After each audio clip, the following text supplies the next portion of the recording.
A really good game today. We've got terrific conditions, a light breeze, not the heavy wind that we've had the last few games, and the conditions are great. The ground's in good nick. Both these teams in the top division in the competition, and I reckon it's going to be okay. A bit of a prelude, perhaps, to the league game tomorrow between the Kangaroos and the Bulldogs. Without a doubt, Drew. Look, that Werribee side looks fantastic. You know, it's a power side. You look at the likes of Saunders back in. I saw Bondi down there before the game. Pretty nervous, and Paul Hamilton coaching the Kangaroos. He's got a good side in, got some top players, got Blakey and McCartney, and he was talking to me about the attitude, what it's like when blokes come down and how you have to get them into the team setting, you know, not just playing for yourself. So some interesting challenges there for the coaches. Well, I'm sure that nobody who's ever played 355 AFL games has played in the VFL, but John Blakey's here today, on our telecast here today. Look forward to seeing him go around. Let's meet the coaches today, and here they are with Ross Booth. Well, Paul Hamilton coming off a bit of a slump, a draw against Bendigo, but a win last week. Yeah, look, we've been down a little bit. We've really only won one of our last 5 games, so it's been that sort of year. We had 2 wins to start with, then 3 losses, then 5 wins, and then 3 losses, a draw, and now a win. So it's been an up and down sort of season for us. And, you know, I suppose that happens really a reasonably young side and a changing side all the time. And again, there's 5 or 6 changes from last week in today, and that's what we have to get used to. And at the same time, we're really excited about today. It's just a super challenge. We're playing probably the best side in terms of current form at the moment. They've won their last 4 games by an average of 90 points. They're basically flying. So I reckon it's the sort of challenge we need. We've got a couple of experienced campaigners in Blakey and McCartney running around for us. And, you know, I think that they'll help give us some leadership, and then the young guys should follow, and hopefully we'll have a good day. Well, Chris, back in form after a mid-season slump, 6 wins in a row now. Yeah, we're starting to play good footy. That's coincided with the fact that we've had, you know, some of our best teams on the park at the last 6-7 weeks or so. So even those 3 losses in a row, they were against pretty quality opposition, and it was only by an average margin of 2 goals. So I've been really proud of the boys this year. I think they're putting some good football together, but this will be another good test today. And some senior players back, Matthew Robbins and Nathan Saunders and Luke Penny. Yeah, that's right, and Patrick Bowden comes back into the team as well, and Bernie Collins comes back in. So 5 changes, which is a fair few changes, and over the last 4 or 5 weeks we haven't had that many, and I think that's really helped the team. So it's up to the boys now to make sure that that doesn't switch things around too much, and that we can still play some decent footy. Well, let's have a look at the ladder, and you can see that Werribee in 2nd place on the ladder with a record of 11-4, having won their last 6 matches in a row, and down to the Kangaroos, who are 7th on the ladder. Well, they were 3rd early on after before they lost 3 in a row and then had a draw against the bottom side. So they recovered last week with a win over Frankston, and they are 8 wins, 6 losses and 1 draw. In the leading goal kickers, and we're going to see David Mitchell on show today, needing 3 for his half-century for the season for Werribee, and Rod Tregenza, the former West Australian, has been in great goal-kicking touch and has kicked 39 goals for the season. Yeah, well, Mitchell will be very, very dangerous for the Werribee side. There you see the Kangaroos, you see Tregenza, yeah, good goal kicker. McCartney in there. McCartney will spend some time in the ruck. Drew, Paul Hamilton said they want to put him right into the middle of the game where he can get some form.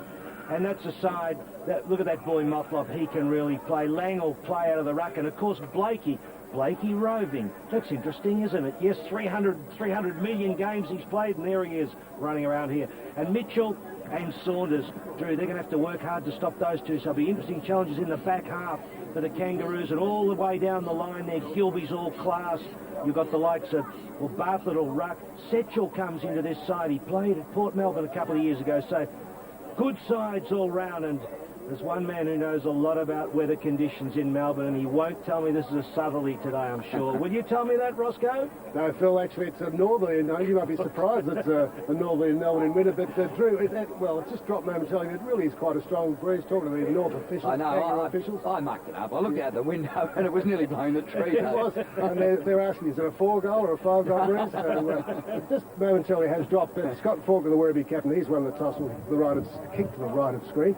And Werribee were out on the ground doing their warm-up, whereas the Kangaroos stayed inside keeping nice and warm, Phil. So I don't know whether that will give the Werribee Tigers, an advantage tuned to the conditions here at Coburg. Yeah, and it was interesting to see the Tigers out on the ground just before the game, and they were hitting the tackle bags not 1 minute before the umpires came out to start the game. Yes, well, Yes, those tackle bags, an interesting concept, really. I don't think there's much correlation between a tackle bag and trying to grab a bony human being like Blakey there, when he's all arms and elbows and head. But still, it just gets you prepared to run at something. And yes, they often now just trying to get yourself nice and warmed up beforehand. They've changed a lot of strategies in the old footy game over the journey. Ground's good, Drew. Two very good sides. McCartney, he'll have a run in the ruck. He's inside the 50 at the moment. Some big contests in this game. You'll see some quality football here, no doubt about it. Kangaroos just made a change with Sophie going into the middle 4, replacing Dylan Smith. It's a great on-ball division for the Kangaroos. So we get underway. Werribee going left to right of screen. And straight away the ball comes down to Cross. His kick is smothered, back into the pack. And the secondary ball up. There's John Blakey, number 12. Still looks in magnificent condition. 355 games in the AFL, and this is his 6th game in the VFL. Very firm there on the cricket pitch area. Lang might have just slightly won it for the Kangaroos. Hand pass floated over the top, taken away by Cooper. His kick towards half forward. Nobody there for the Kangaroos. And the defensive mark taken by Faulkner. Kick by Faulkner to half forward. Players looking into the sun here. Comes to the front of the pack. Setchell gets it away to Cross. Cross towards the goal square. It bounces on and on and on. But out of bounds for a throw-in the forward pocket. Gee, that was good play by Setchell. Good to see a bloke just find his way into the corridor. There's a little bit going on there too. So a great chance here for Werribee with a throw-in the forward pocket. And there is a bit going on. Eagleton there, trying to row from this pack. Well, they've got a chance. Setchell. Oh, that was great courage. And the ball spills across to Lang. And he gets the Kangaroos out of trouble. Outside the 50. Gee, that's a really good effort.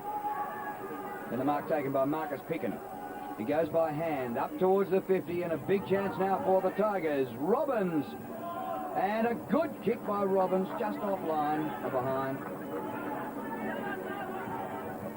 Yeah, well, that's Sophie and Eagleton there going hammer and tong in a nice close contact. You can hear the wind rustling in the sound effects mic as Joe McLaren brings the ball back into play. Held up in the breeze too. In front with Lang. McCormick. Back to McLaren. He's kicked to turn it over badly. Gilby. Now, there's a good kick of the footy, long and low, and would like his chances from here. Well, he's at 50 metres, Ross. He's going to kick from about 55. But, you know, the wind will certainly enable him to get the distance. Accuracy is always a challenge when you've got a breeze coming behind you like this, playing maybe fractionally to the left of the goals. Danny Nong's in the background. Magnificent day in Melbourne, top of 17 forecast. Nice kick. Nice kick. That was a smart kick, wasn't it? You just noticed the way that he didn't overkick the football. He just put it onto the boot nicely. Nice taut instep, let the breeze do the talking. Some blokes would get it and try to kick it too hard and it'd splay off to the side. The wind would catch it and fly it over to the left, but that's the goal they needed. Always important to get one early when you're kicking with the breeze. And he knew he was going to kick it, didn't he? Yeah. Look at how he puts this down. That's beautiful. That's great skills. He has. Beautiful running play. Ball back in the centre. Give it a dead heat, really, in the ruck. David Burke gets a hand pass away to Lang. Kick doesn't go anywhere. Faulkner. Tiger captain. Back to half forward. Wind takes out over the head of Saunders. With him, Cooper. 41, a rookie who's played a lot of games for the Kangaroos. The 2 years have been in the VFL. Spent a lot of games here, Ross, myself, on windy days like this. Flying them across the ground. Here is Cooper, keeping it defensively. McCormick. Well, spinning top, McLaren. Lang runs down his opponent. dispossessed. Gilby was good. Robbins, space, unselfish. Setchell won't sit for him. Good strong work by Burke. Spinning out of trouble was Crow. Hard at it, Mitchell. It squirts out. Robbins a chance now. Should get their second. He's missed again, I think. I think he likes it. He likes it. He does like it, so he's got it. So 2 goals on the board to the Tigers within 5 minutes. Well, they're looking pretty dangerous, the Tigers, at ground level. They're certainly trying to set the handballs up. We saw one go astray there that went over to Setchell from Gilby. Didn't quite find the mark, but I tell you what, they're sharp on the deck. Mitchell does well here, under a lot of pressure, but look, he gets the handball out. Setchell throws it on the boot.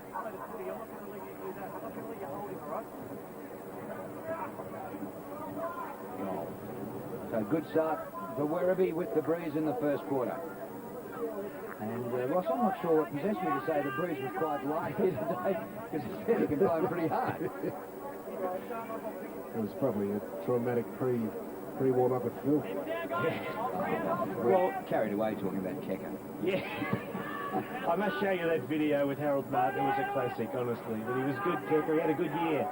But Gilby gets onto this, and they've got it outside the centre square already without a clean possession. Dyer there, Burke. Lamb gets a little... Good work. A lot of hands touch the ball. Comes again to Lamb. Ball still in play for Bowden. Puts it to the top of the square. And the Kangaroos in a good position to run it out. Mitchell working hard on the forward line. That's what you'd like to see. Well played by Mitchell, the full forward. And trouble again here for the Kangaroos. Can they clear it? Well, the kick doesn't go much distance into the breeze, and the mark taken by Dyer. So he's out here near the wing. He's paid a 50-metre. Running over the mark. Dylan Smith getting over the mark there. Well, I tell you what, there was ruthless there. Umpire. So it brings Jeremy Dyer right up within goal-scoring distance. Umpire Andrew Malcolm, sorry, Drew. Yes, it certainly does. We might see it again. He did go over the mark. But boy, Dylan Smith would not be happy about that. Former captain of Vic Metro, Dylan Smith. Dyer for the Tigers' third. And he's sprayed that left. Disappointing kick from there after getting all the advantages. Well, umpire Malcolm, if that's the pattern he said, he's going to have to stick to the textbook. Joe McLaren again, he's favouring that outer side. Feeling it's the defensive side. McCartney tried to mark Setchell. Picks up quickly.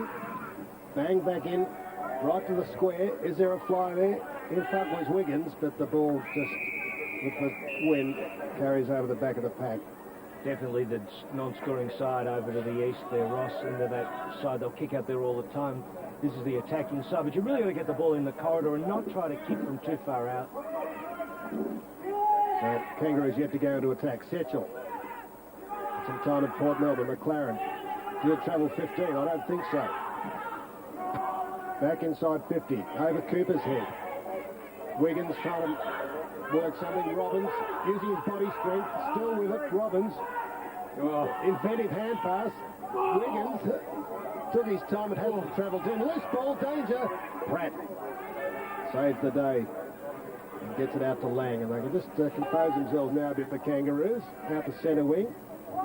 On the stretch, and able to be brought in by Tregenza, the captain today. Yes, and Anthony Stevens, 250 games. And that's what you can buy, Ross, and you can buy them tomorrow as well, down at the at Colonial Stadium. Bang in the ruck wins at Motlop. Missed with his kick. Cooper couldn't pick it up. Sophie goes to ground. Big pack. Bowden gets it out. Bartlett took his time, but not pinged. Bang forward by McGuinness. Deep into their defensive pocket, though. Wiggins forced to punch from behind. Yeah, those Steve-O caps will be on sale tomorrow at the Kangaroos Bulldogs game. And all profits are split between the Kangaroos and the Murray Kangaroos. Anthony Stevens, of course, 250 great games. What a player. Joey McLaren, ball pinned to him. Former St Kilda player. Hasn't managed a senior game this year. He's played every game in the VFL. Setchell making it tough for him. And Wiggins up in the ruck. There's Dylan Smith with a hand pass back. They're going backwards in possession. That's dangerous. This one's close to the boundary line. And it goes out of bounds. Bouncing out. Dennis Pagan watching on. Smiling. Well, they got a player out of the VFL competition. Luke Power has gone up this week.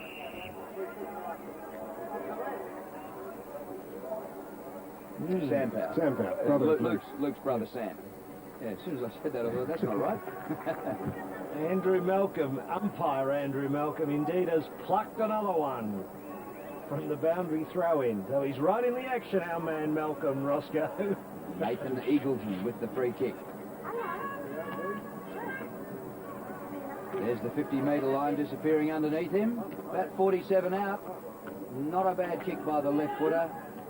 Just slightly offline, 4 behind. So they're not really making the most of first use of the breeze. Having plenty of scoring shots, but still only 2 goals.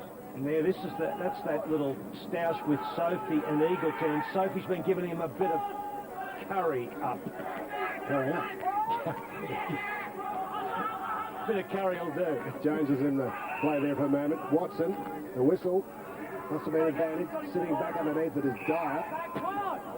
Switches wide to the attacking side for Jack. Jack and McGilby races on. He goes very long to a point of the square. Mitchell stays down, 2 Kangaroos up.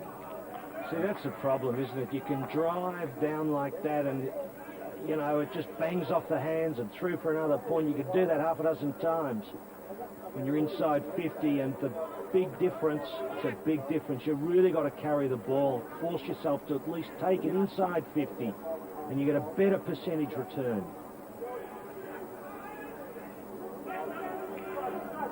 McLaren kicking in again. That is going to be a tough job. Look how tough. Bowden, a good mark. Patrick Bowden looking a lot like his brother Joel. Well, that's a big error by the Kangaroos on a kick-in. Just terrible.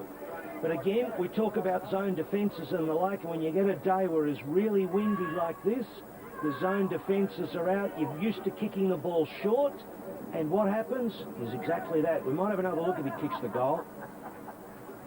And we might see the difference in kicking into the breeze and with the breeze, because McLaren might see this go 30 metres over his head. Bowden for goal. Looks pretty good. And he made them pay. Well, you know, Drew, with a lot of games, I've said this before, played in, say, the MCG where the wind doesn't have as big a role. It can sometimes, but it doesn't. Or at Colonial, where you've got the roof on, or even with it when it's not on, you can ping these little passes. But that was a dangerous one anyway. I don't know why you'd be passing in that fashion. But when you do all those short kicks in a windy day, it becomes harder and harder to manage. And in the old game, you just went to that side and deep at 45, 50 metres and put it on the line and banged it out of bounds. Gee, what's the score going to be like at quarter time? Well, the Kangaroos, I don't think have been over 50, hardly been across the centre, just once maybe. Once inside 50. Blakey. Can't break clear. Well, that's true, Ross. They've had a lot of the football, haven't they? The Werribee Tigers. They just... ground level game's terrific. There are the stats. The Tigers, Werribee, second on the ladder. Sophie. It's Sophie and Eagleton. That's a nice little contest, isn't it? Oh, question about tagging. What space is he entitled to at play? Umpire got out of trouble there. Ooh, there's a high one. McCormick will take it.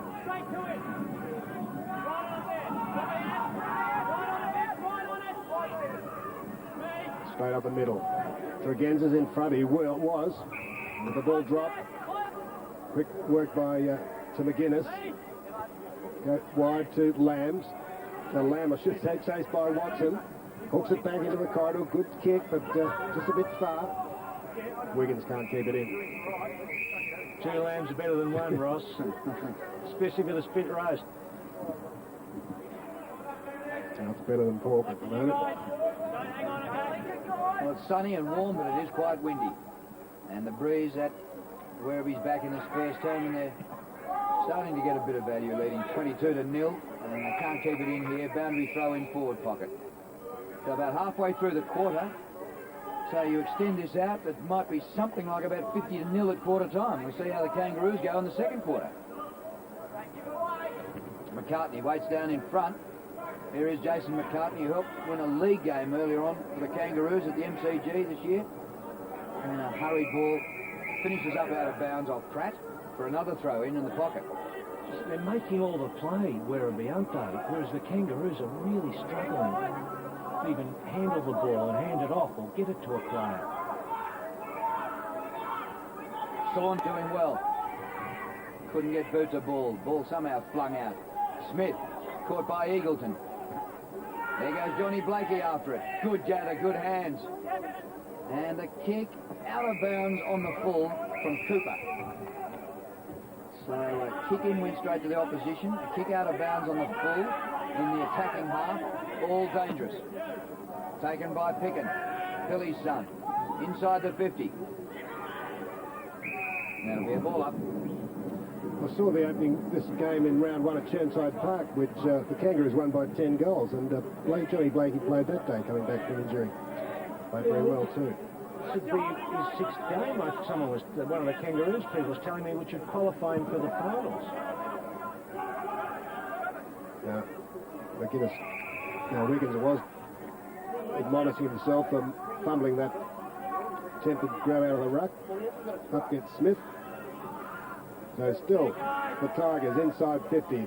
Big pack of players around the ball. Hard to find some space for the forwards.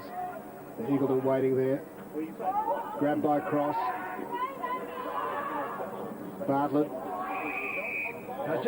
Sophie getting a push there. Yeah, well, look, it's really interesting. We'll comment on this as the game goes on, but look, they're going to play another free kick. Now, Sophie gets the free kick. He's pestering Eagleton. He covers his space. He bumps him off the ball. And as soon as Eagleton does something, he gets a free kick. God, that annoys me. Kick by Lang to McCartney. McCartney leads the race. Pardon me. Penny giving chase. Look at the kick by McCartney holding up. Crow. Couldn't get Boots a ball. Now they've lost control of it. Robbins, the hand pass away. McGuinness. Robbins becomes the tackler on McCartney. Bowden. And eventually a ball up. The problem there was when the free kick was given to the Kangaroos at half-back, there were 36 players in half of the ground. They had no forward line whatsoever. So all of a sudden, if the team going into the breeze gets possession, they're going to have to play rugby and run it up to the goals.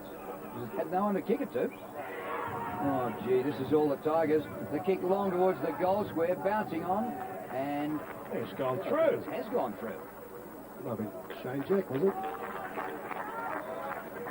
It was. Terrific effort by Jack, and that goal's come from about, 70 metres out. Well, they're making all the play. It's not just the fact that they've got the breeze that's the problem for the Kangaroos. It's that the Kangaroos are just not getting the football. And Jack there, I mean, that's an easy look at that. He has been able to kick that ball from about 70 or 80 metres, I reckon. He's banged it into the goal square and the wind's done the job. It would have at least been 65 metres. Well, and there's the two boys. Look at them, Eagleton and Sophie. Yeah. Eagleton just lost his concentration to give that free away. And Sophie annoying him. Cross, quick hands, Gilby. It's travelled 15 horizontally just. Setchell.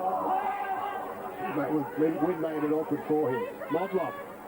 We get the Kangaroos inside 50 about the second time. Carrying the ball a long way. Mitchell chasing strongly. Kick over the head of Jack. Penny in trouble. There's Tregenza.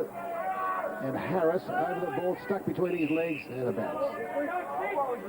But that was the sort of rugby I was talking about that Motlop had to play. He ran and bounced the ball into the wind rather than kicking it as soon as he got it, because it nearly come back and hit him in the forehead.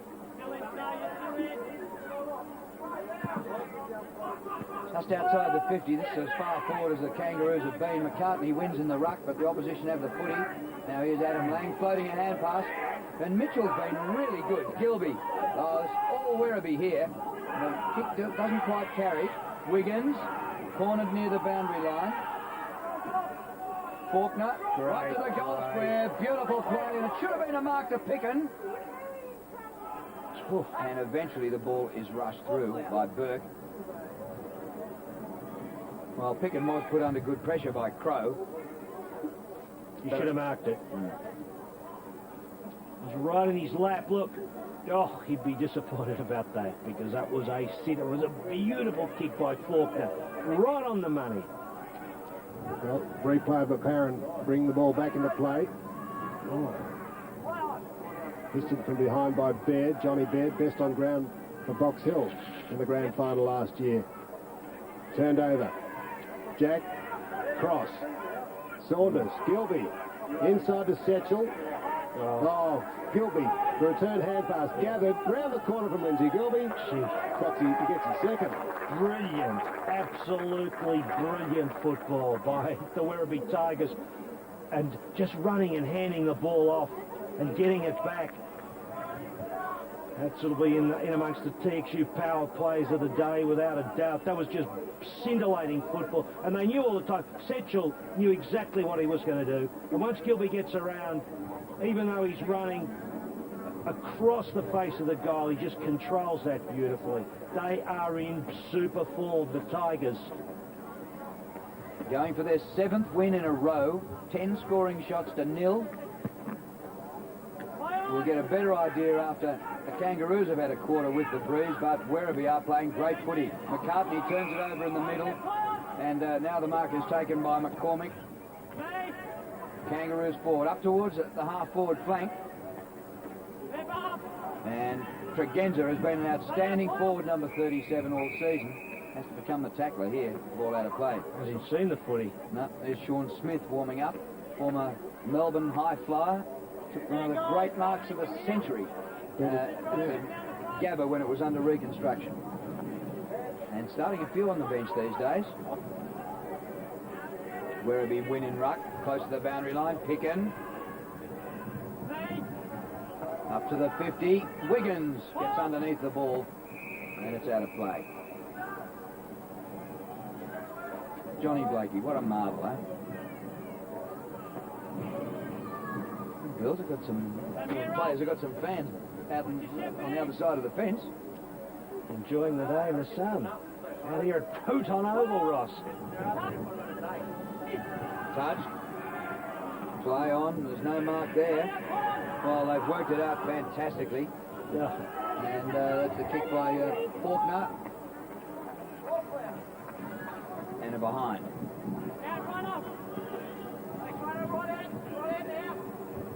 22 minutes. Gee, they need to hang on, the Kangaroos, or they'll be blown out of the water with a quarter gone. Certainly they come out, have to win the second quarter, but they need to do something now. Looking very menacing. Outside 50, the kick. Crow flew at the back. Sophie, he fell into that tackle of Werribee and won himself a free kick. Joel Sophie, one of 7 top-up players for the Murray Kangaroos. McCartney. And no one inside the Kangaroos' 50-metre arc. McCormick, half-back flank. Only go one place. Big pack there. Oh, Burke flew early. Yeah, good judgment. Didn't need to jump, Ross. From Corey Jones.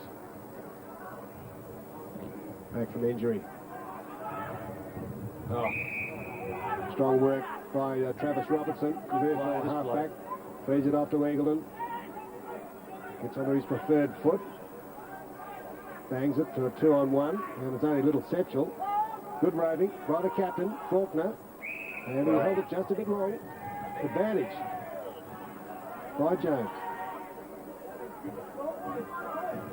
Yeah, Jones will need the gallop today, but they think highly of him. And here's a chance for the Kangaroos to get their first score of the game.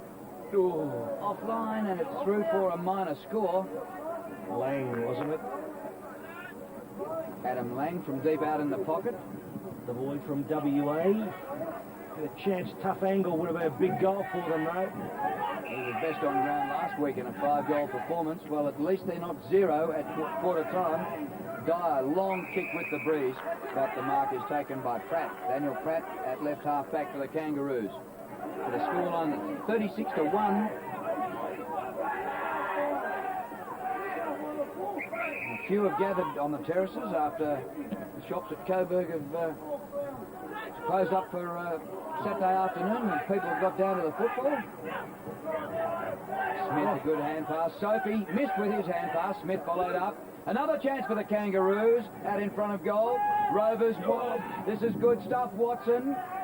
Bang it out. Good pick up by Jones, and the ball is out. He should have got rid of it quicker, though, Jones. He had Blakey just lurking north of him. All he had to do was just flick it.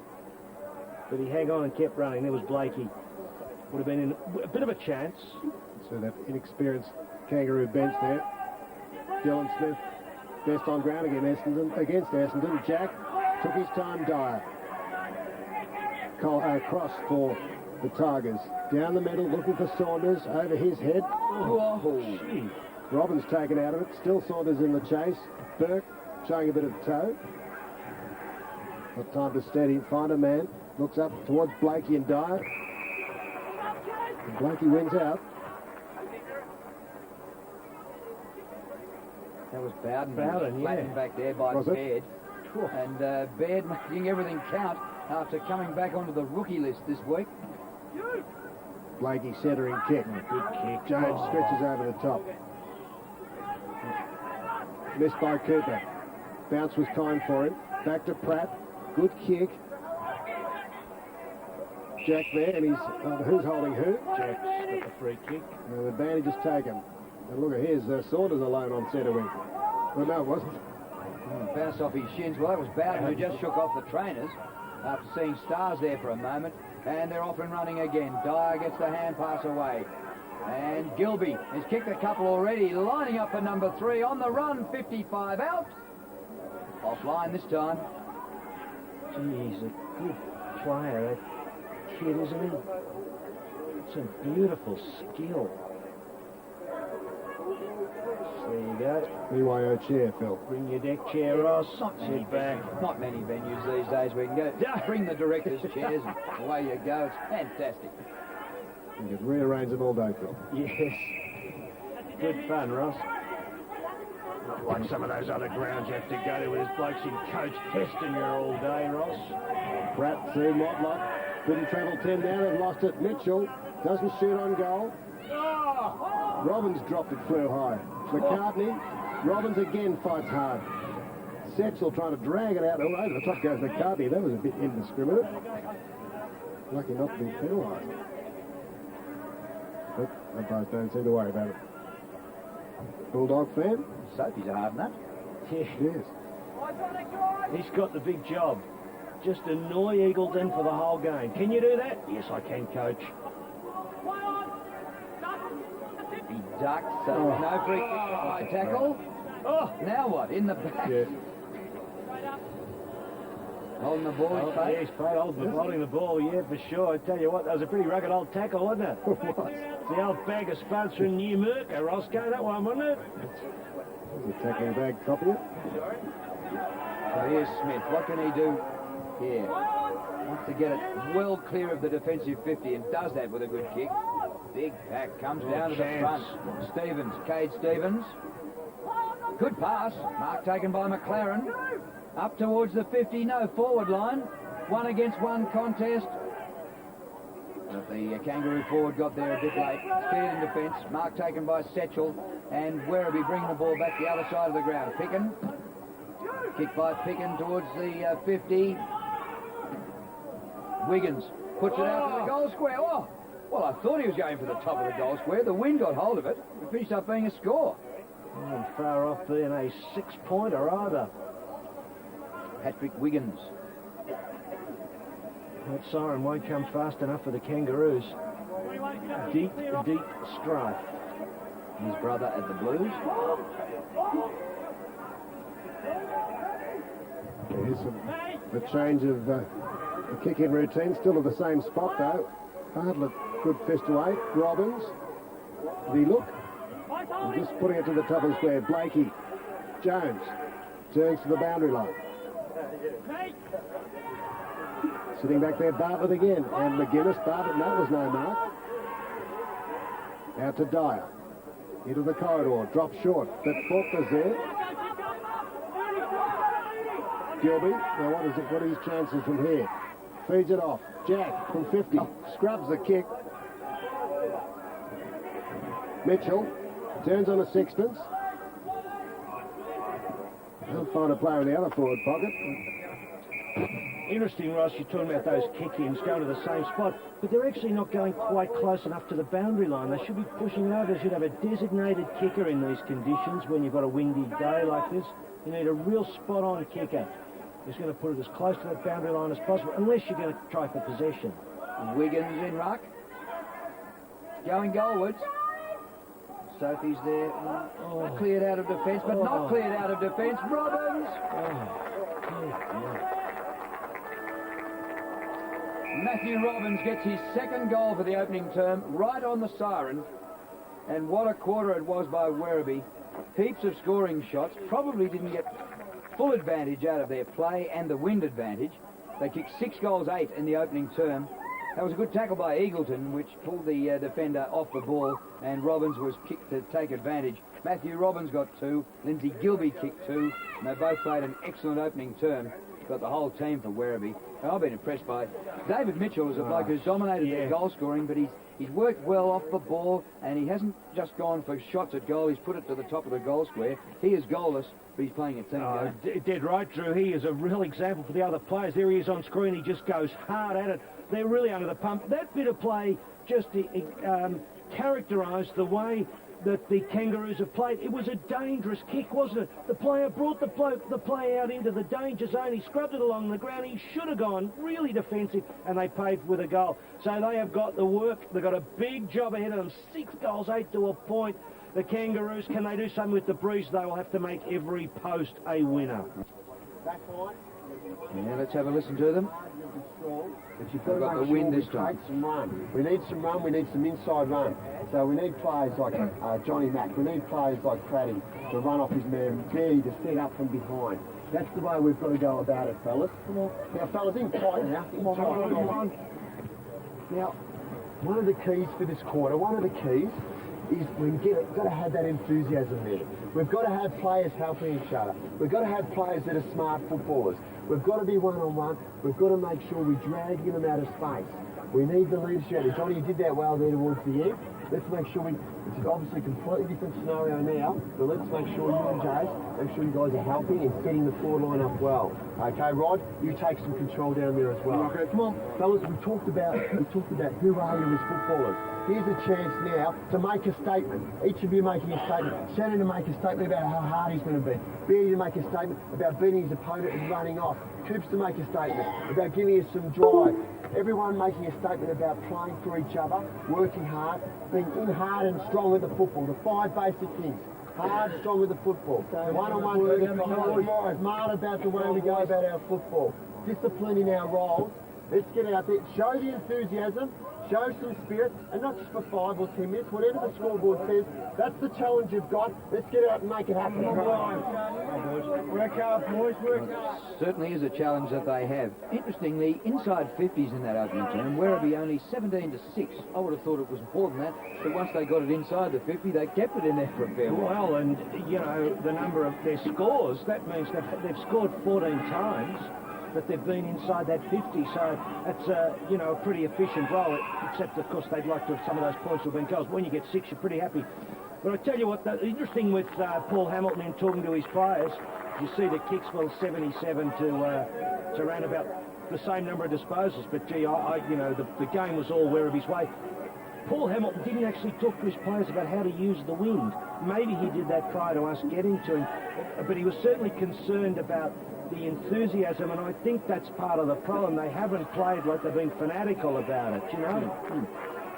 We're going to see a couple of highlights, but when you get finally, Drew, you've kicked into the breeze, you do need to remind players. We'll get these highlights up. We'll see them, I think, any second. You do need to remind players. All right, they're not there.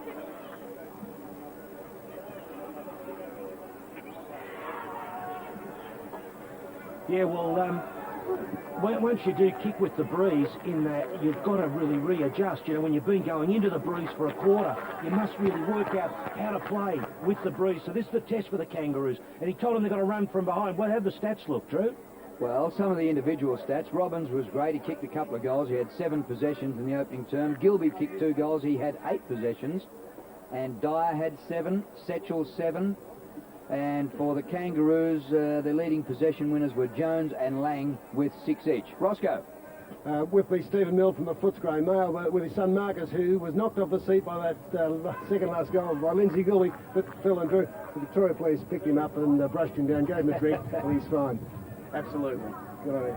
And yeah, Chris Bond back to the footy. He's going to have Bowden sitting across half back, Saunders at centre half forward, right up on the wing, and to play the outer side all the time. Pretty happy, obviously, with that first quarter. Just Mitchell and Wiggins, the 2 targets up in attack. Good man, Stephen Milne, of course. So he's done a big job for the old VFL over the journey. Well, here we go for the start of the second quarter, and the chance for the Murray Kangaroos to run with the breeze. And Smith might have given away a free kick. Whistle didn't blow. Joe McLaren under pressure. Oh, gee, Gilby, good chase. Took him all the way to the line. And the umpire says the ball is what, pinned to him. He's going to ball it up.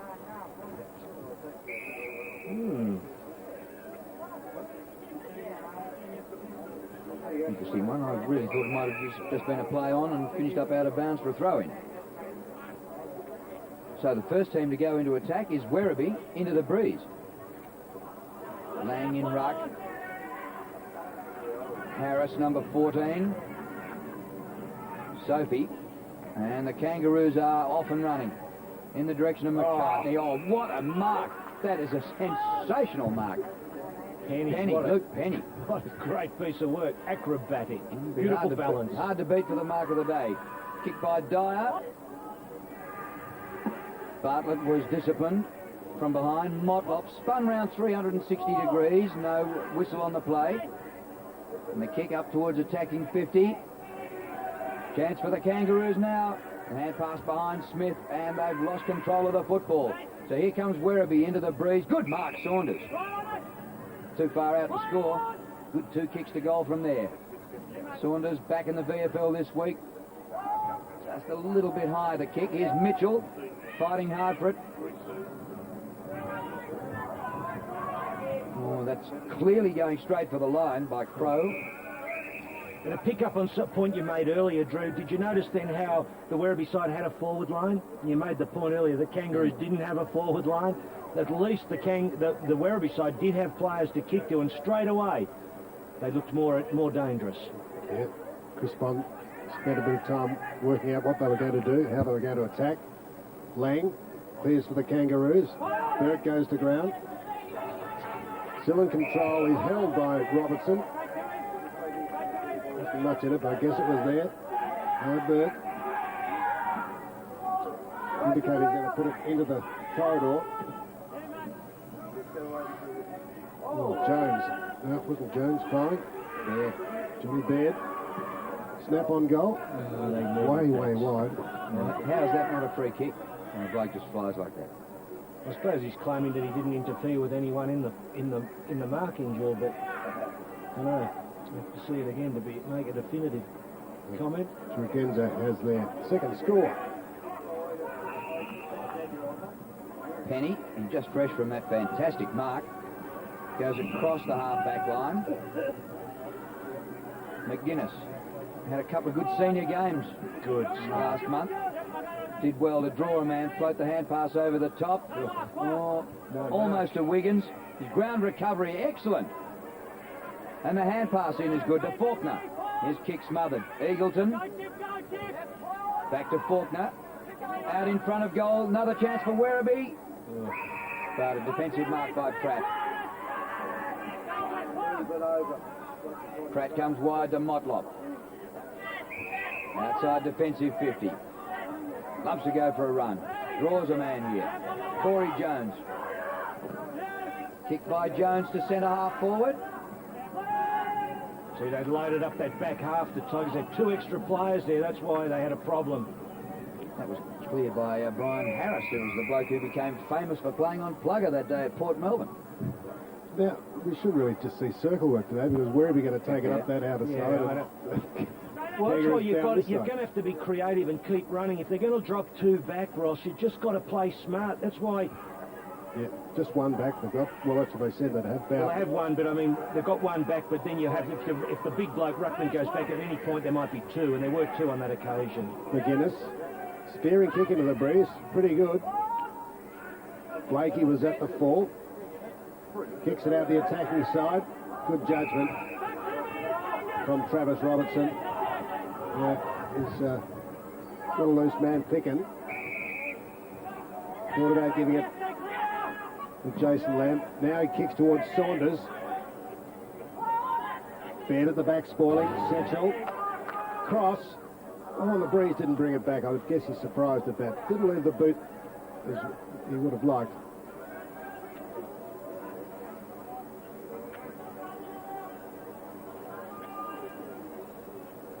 Well, they've used up 5 minutes and have scored just 1 behind the Kangaroos, so they better get on their bike. McLaren straight up the ground. Good kick. Nest of Kangaroos, but nobody could take a mark. They all misjudged it. Grab here by McGuinness. And the shot for goal is offline to the left and behind. Well, coming from Gilby. Paul Hamilton used a word several times, Ross. The word was smart. Play smart. At the moment, the Kangaroos are playing very, very non-smart. If I was being cruel, I'd say they're playing a bit on the dumb side. Rod Crow has it. He gave it back to Pratt. Lang. Into McCormick. Where's he going to go? He just heads long to the pack. Look at the play. Tregenza worked underneath it. There's that man sitting back, Patrick Bowden. Switches to the side he was directed to. Pickin. Running back. Eagleton is the target. Running into space, unless Sophie can get there. His man. Eagleton found some space. Squirts it round over Setzel's head. Allows Blakey chance to gather. McLaren. Now, Harris. John Baird. Oh, look outside. Look. He didn't look outside. He's kicked it poorly. Straight to Dyer. Into the back by Watson. Lang didn't know the tackle was coming from Lamb. Tregenza knocked out of the contest. Dyer and Pickin and McGuinness final. Oh, that's a splay, Phil. Was indeed. And good work, because he got the free kick by pushing hard and creating a mistake. Kate Stevens with a kick. Out in front of goal. It's a centre-half forward and defensive Michael Robertson. Travis Robertson for the Tigers. 46-2. And far too much time being used up by the Kangaroos without scoring with this breeze in the second term. Oh, look at this. And Werribee through Pickin. Well, didn't see the tackler coming, and he is dispossessed. Marcus wasn't on the ball then. Bartlett gives chase for the Tigers. Good effort. As the ball socketed away. Mitchell might have got into his opponent's back there, but there was no whistle on the play. Pratt gets the hand pass away to McCormick. And now Faulkner for Werribee. Mitchell, touch, play on. This won't be a mark. And we heard the calls pretty clearly through the microphone. Touch, play on. Back towards centre wing. Again a play on call. Eagleton charges in. Smith for the Kangaroos had it spent before he got it. And that'll be a ball up. They're getting poleaxed, the Kangaroos, in all the tough contests. The Tigers just knocking them out of the way.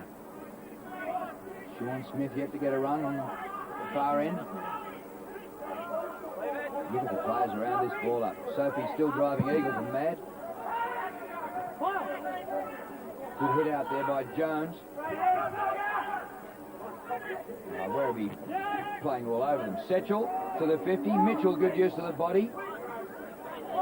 Wiggins. And a pass out in front of goal for Saunders. He's only 40 metres out. The hand pass back in is okay for Cross. Robbins, he'll get his third. To Soda.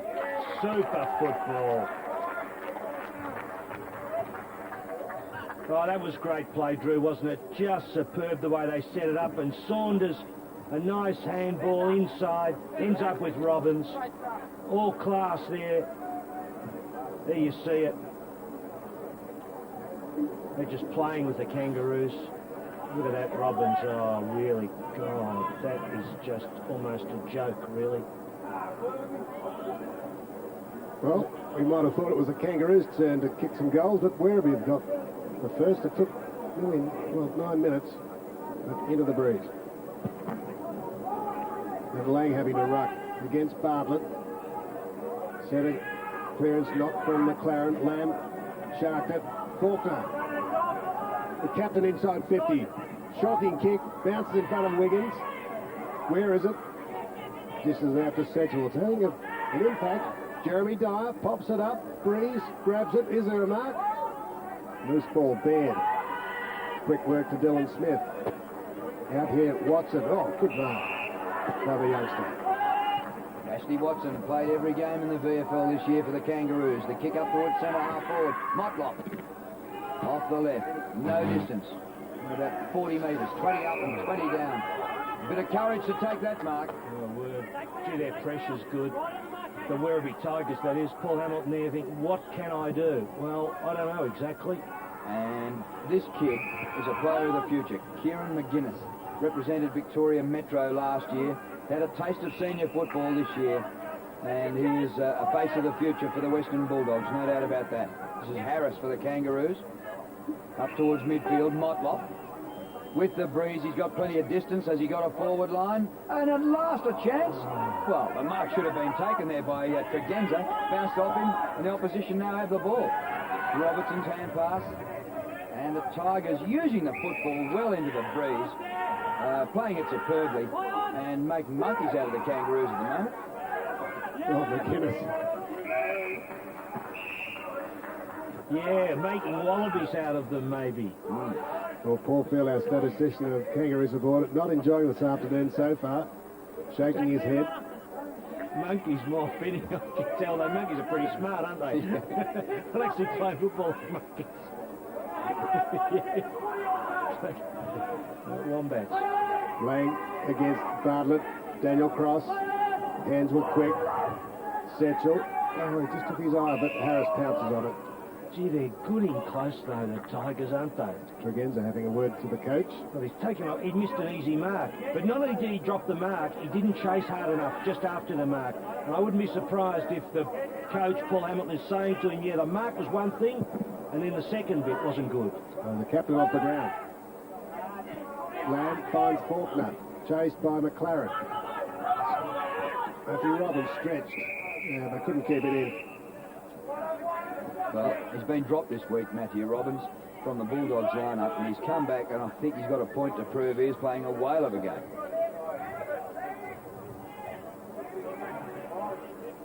I'll tell you what, one of those Werribee players were really perspiring at quarter time. They'd worked really hard. He was one. Throw in, Lang gets a fist to it. Eagleton, no.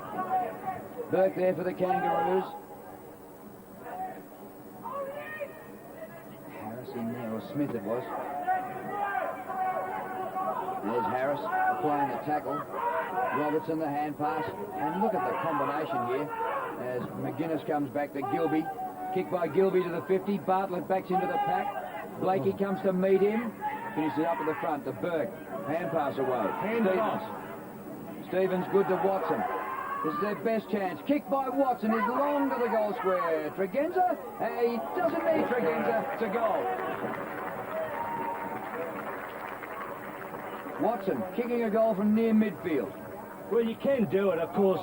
If you actually get the distance, that's fine if you want to go from way outside the 50. But the best part of that, Drew, I think, was the fact that they ran, didn't they? And if you look at this, see this handball, that's the key handball. That one over by Stevens, over to Watson. He just gives him a chance. And essentially, that's how you need to kick your goals. You need to give the ball to the bloke who's within range. You'd like him a bit closer than that because the probabilities of those ones going through aren't so high. Yeah, you called it, Phil. You're asking him to give it. Lang. Past the 13-minute mark of the second quarter before they got... Was Robbins. Daniel Cross. What was that decision, Ross? Quick, tell me. Don't know. Faulkner. Good. Robbins. Blindside yet again. Cross has it stolen by Motlop. The Kangaroos got a little verve in their step. Oh, Tregenza back on the ground. Well, the coach gave him a little, well, used to say in the old days, a spray. Ross Cabot, they don't spray players anymore. They talk to them gently, don't they? They just step them through the problem. They keep in mind the psychological consequence of being too hard on a player, and obviously got it right. Caring and sharing. You Yes, that's often the feel, way. you often That's the feel way. better when you get off the That's phone. exactly right. Didn't give him a serve. Tregenza 5 last week. 39 for the season. Well, it worked. He obviously didn't use any of those nasty expletives, Roscoe, when he had him on the end of that phone. 2 in a row to the Kangaroos. He obviously didn't tell him he was a numbskull. He just said, Rod, that wasn't good. Get the next one. And I'll bet when he put the phone down, he said, no worries, coach, I'll get the next one. And he did. Good play by Motlop, putting it into the corridor. And that's where they've got to put the ball. That's right. He won a ball there that wasn't his. Yes, so that's what you've got to do. Couple of options. You get it there, you put it into the zone to a player in the right position, or you run it in and you kick the goal. So that's a bit better. 2 in a row. Does that constitute a run on? Talk to me in 5. Stevens the hand pass. Stevens goes in again. And here comes Robbins. They're running and keeping it low into the breeze. That kicks slightly astray. Harris. It's dangerous out in front of goal. He got away with it okay. Oh, Lamb does very well. He's tackled high. Advantage to Faulkner. Eagleton. Left He'll have foot. the goal. Oh, what are you doing? He wasn't sure whether to kick left or right and finished up kicking it with neither. The replay of that will be it'll be part of our comedy routine for the season highlights. And here come the Kangaroos. Motlop with nobody near him in midfield. Keep going. Good shepherding by Blakey. Motlop from about 75. Didn't go for the score, went for the pass. It's touch play on, says the umpire. And there is Tregenza. It'll be a ball up. Yes, I think Eagleton, he ummed and ahed, and then I reckon the wind might have just brought him some grief. The wind. Yeah, I think when he put the ball out, The blow through his ears from one side to the other. it could unbalance one of his palms. Oh, is that deliberate? It is. So Brian Harris's penalised delivery, tapping the ball out of bounds. Tregenza from what looks like the impossible angle. Well, this will be a run on if he kicks this one, because they certainly have lifted their game. So important. You get that goal, takes the monkey off the back, and you can really get on with the job.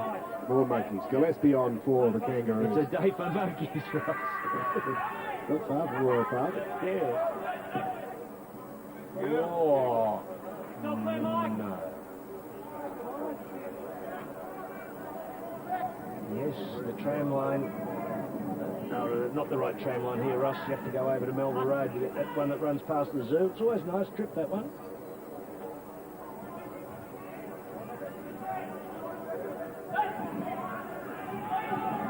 So, in this quarter, it's 2-1 to the Kangaroos, going with the breeze. They'd want to make it about 7-1 by the time of the siren. Gilby the hand pass to McGuinness, and they are off and running. Faulkner out to the top of the goal square. Mitchell. Gee, they look dangerous. If they take a side like this into the finals, they are going to be very, very hard to beat. They've got some great players. This bloke is terrific. And Drew, you mentioned earlier about his attack on the ball. Yeah, he's a full forward, and he's feeding them, mowing them down, isn't he? Yeah. Knocking them out of the way. He's playing an 18-man game rather than a one-man game. Brilliant stuff. And that would delight Chris Bond, the coach. You just got to love the bloke. He's got good speed over the ground. Marks beautifully, kicks well. Watch this kick, one of the best going around. The Peter McKenna of the VFL. He's kicked 47 goals for the season. This distance about 35 metres. No. Even Peter McKenna did miss them occasionally. Actually, I think Macca kicked 1 goal 11 one day. Did he? Yes, and it was when he was doing live television with Daryl Summers in the morning. And when Hey Hey It's Saturday was a morning show. And they said to him, do you want to be a TV star or a full forward? And that was the end of him. He was actually replaced. He was replaced by the, what was it? The duck. The ostrich. The ostrich. The ostrich, yeah. Aussie. Meantime, back on the Reds, here's Lang. Looking to get over his head, and Burke likewise. Tigers back there in numbers. Penny squirts it out to the offensive side. Good work by Stevens. Got away from his man. Motlop, wrong foot. Now he's not. Foot went out. Back the space to John Baird. Nice. Looking for Lang. Oh, did he get the first grab? No. Lang dribbles it. Might go all the way. It's a post.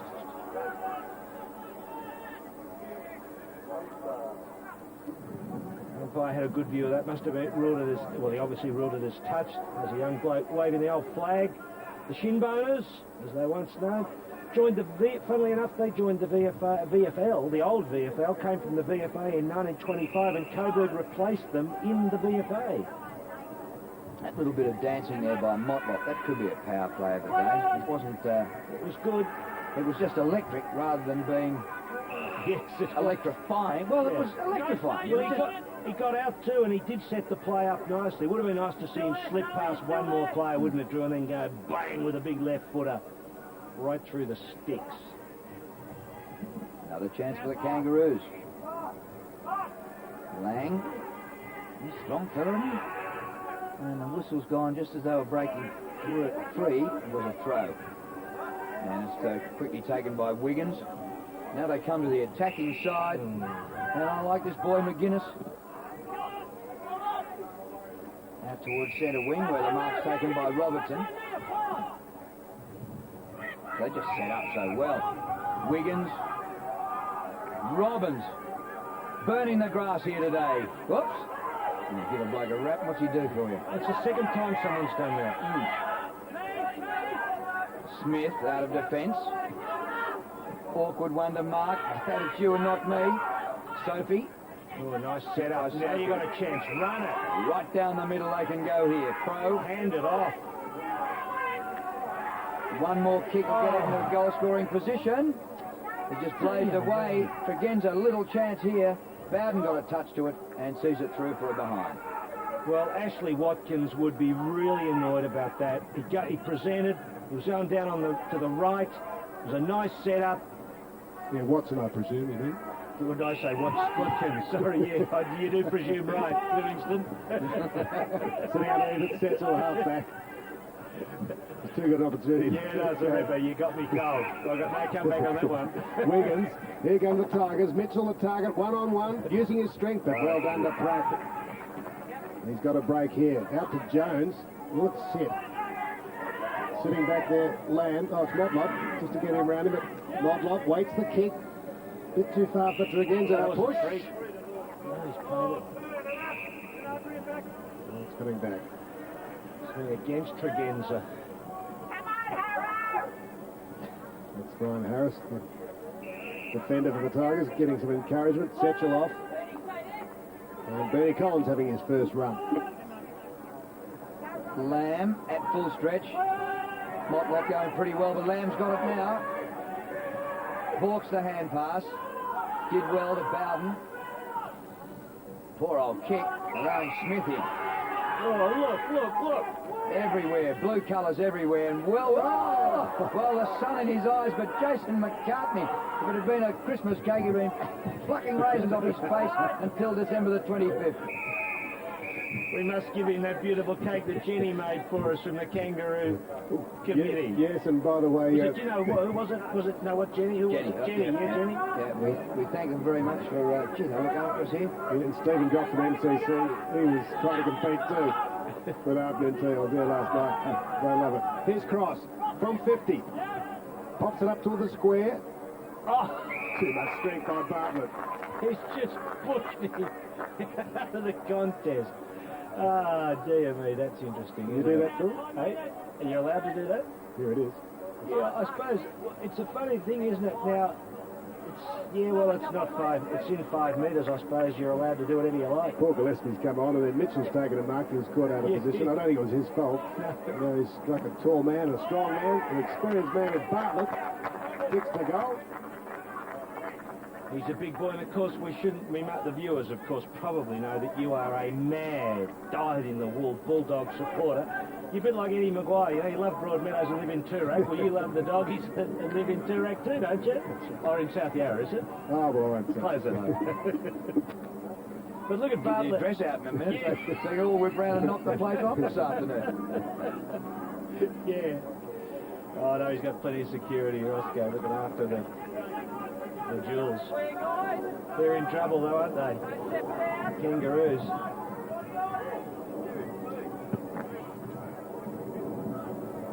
Bounce in the centre, and even the ball-ups go with the breeze. Motlop. He's done a pretty good job. And he kicks to centre half forward. Big leap at the back by Lang, unsuccessful. McGuinness gets back. Is that a throw? It is, within goal-kicking distance. Without any shadow of a doubt. And the last bloke you want to have the free kick is Tregenza, who has kicked 39 goals for the season. Yeah, that's a I see, yeah. So Tregenza looking for his second goal. Kicked 5 last week. He has represented Western Australia and the VFL. Came over here from East Fremantle. And this for goal number 41 for the season. Distance not a problem. Gets the accuracy for his second. Needed that. Well, that's an understatement.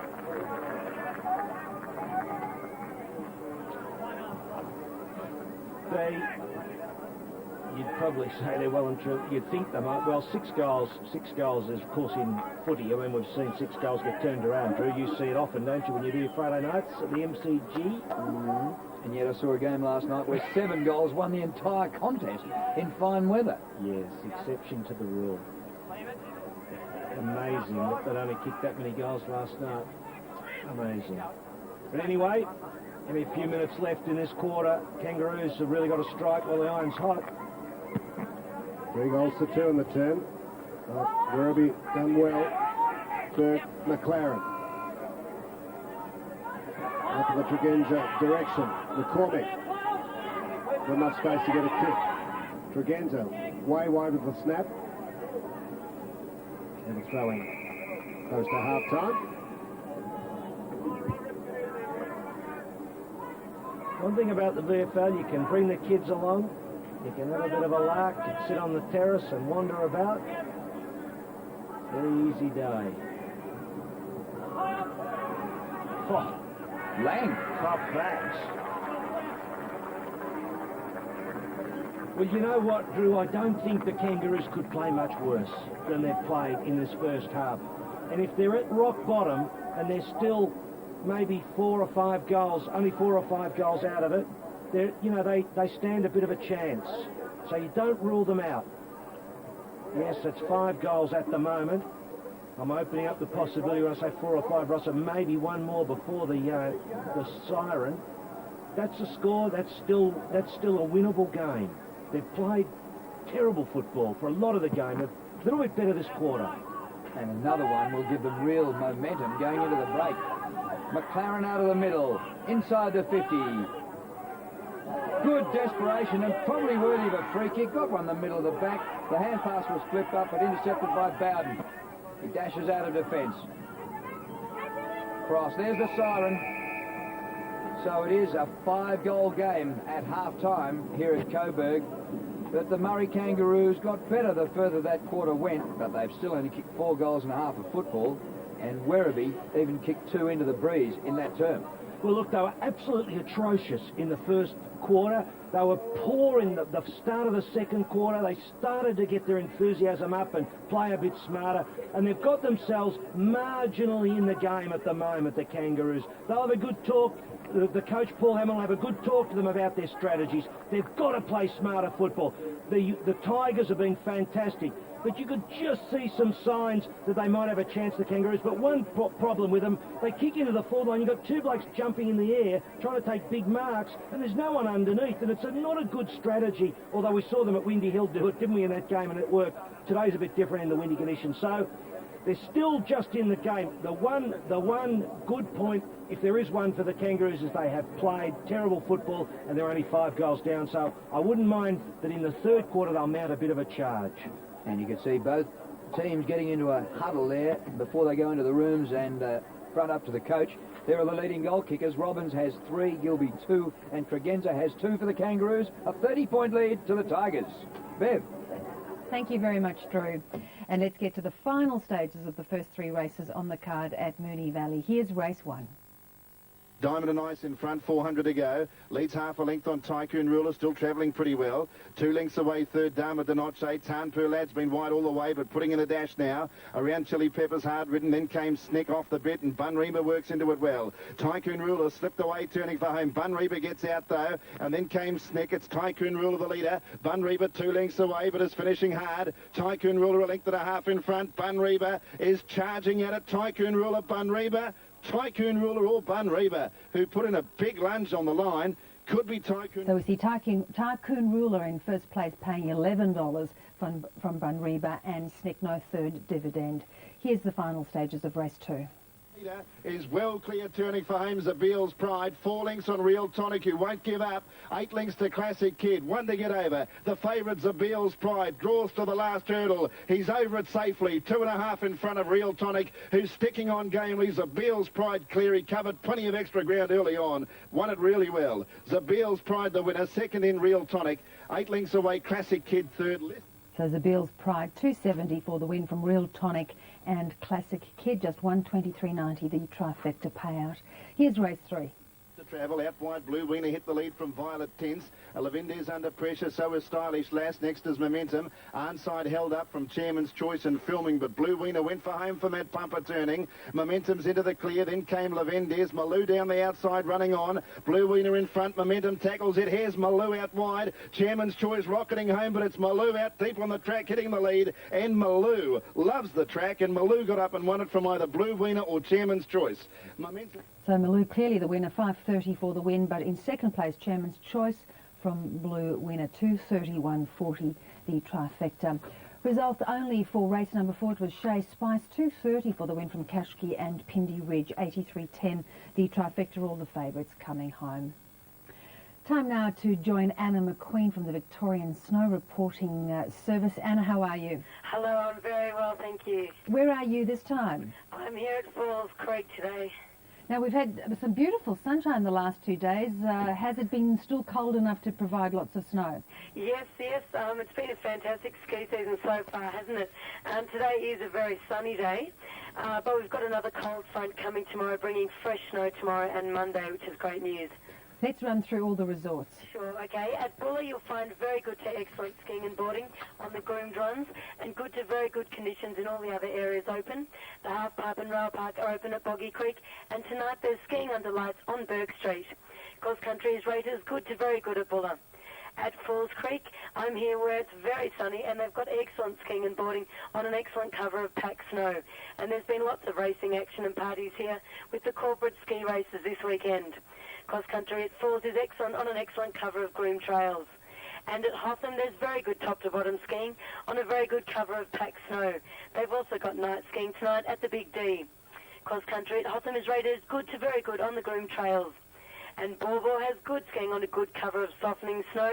The cross-country skiing there is good on an excellent cover. Check out the Borbo Snow Tubing Park, which is open every day. And at Buffalo, there's good skiing and boarding on a softening cover, with the best skiing today on Valley Chair. Cross-country skiing is Porter Fair on a softening cover. And for the latest snow cams, check out our website, www.vicsnowreport.com.au. And for all the Tasmania viewers out there, at Ben Lomond, the sun's trying to come out this afternoon. They've got 2 tows currently operating, which are Village and Bills, for skiing and boarding on a minimal cover of snow. And at Mount Mawson in Tasmania, there's a good base of snow. However, unfortunately, there are no tows operating this weekend, but there's more fresh snow forecast tomorrow. and just remember that chains have to be carried at all times by law when driving in the Alps. Good advice. Anna, thanks. We'll talk to you next week. Thank you, Bev. Anna McQueen from the Snow Reporting Service. Let's go back out now to Phil Cleary, who has another important community initiative. Thank you, Beverly. Well, look, I was thinking of wearing the stilettos and stockings, the ones I wear in the gay march up there in Sydney, but this time I decided not to on the footy ground because people might start thinking funny things about me. They might. But anyway, because the reason, Beverly, is I've got Senior Constable Melinda Edwards, who is liaison person for the gay and lesbian community. Here's Phil. And interesting issue this, because over the past few years a lot of changes in terms of the attitude, and the police force taking a step forward, obviously. Oh yeah, definitely. We've had this program in place for the last couple of years, and it's all about connecting with the actual community. There's a significant amount of underreporting of crime from the gay and lesbian community, and there's a lot of historical factors in regards to that. And I mean, the question of the prejudices within a community need to be addressed. There's a whole range of different prejudices. We've got this big debate going on about Aboriginality in football, you know, so the gay and lesbian, it's kind of fortuitous that we're talking about it today. Yeah, definitely. And I think, you know, it's all about creating and building mutual trust between the Victoria Police and the gay and lesbian community. Same as we're trying to do the same thing with other communities, whether it be the multicultural community, the Aboriginal community, etc. So are you being successful? Yeah, we have been pretty successful so far. You got the Chief Commissioner marching in the gay pride. Well, that's a big step forward. We did indeed. That was a huge statement that she made about Victoria Police accepting diversity within the workforce, and also obviously within the community as well, and being Victoria Police being a part of the community. So I suppose important, we know, look, blokes know about the fact that gay blokes, for example, are often harassed in parks and other sorts of places. So it's important for them to be able to go to the police force, isn't it? Know that there's a group within who can deal with that. Yeah, look, definitely. I have to say I've been quite horrified by some of the homophobic crimes that have occurred and the seriousness of assaults that have occurred. And, you know, they really are quite frightening. So if it's a case of encouraging victims of crime to come forward so that we can eventually prevent these crimes occurring in the first place. So how do people look you up? They can get a hold of me through the Victoria Police switchboard on 9247 6666. If they're part of the gay and lesbian community or have some connections with that, most of the gay and lesbian community groups have my contact details along with their media representations as well. And so, to end, like a quick message, are there any particular messages you'd like to get out to the community? I guess one of the biggest messages is about that creation of mutual trust and the building of bridges between Victoria Police and the community. But really, it's about reporting the crime so we can prevent the crimes in the first place. Good on you. Good to talk with you. Thanks, Phil. Now, can you do it's our big prize. It's on the bag of balls from, where's it from? It's from Imperials. It's the Oz Clinic in Sunraysia region. That's right, the TXU bag of balls. Beverly, I would do the big handball, but I've been wrestling with my sons and my back is not feeling just as good as it should be, so I have to throw it. You've got to stop wearing those stilettos. They'll do you back in I shouldn't wrestle them in the stilettos. It does me back in each time. Good on you. Take care. Thanks so much. Now, the Commonwealth Games in Manchester, as we are well aware, are now in full swing. One person missing from our athletics team, who's usually there, is 9-time Australian champion, triple Commonwealth Games representative and dual Olympian Kyle van der Kuip.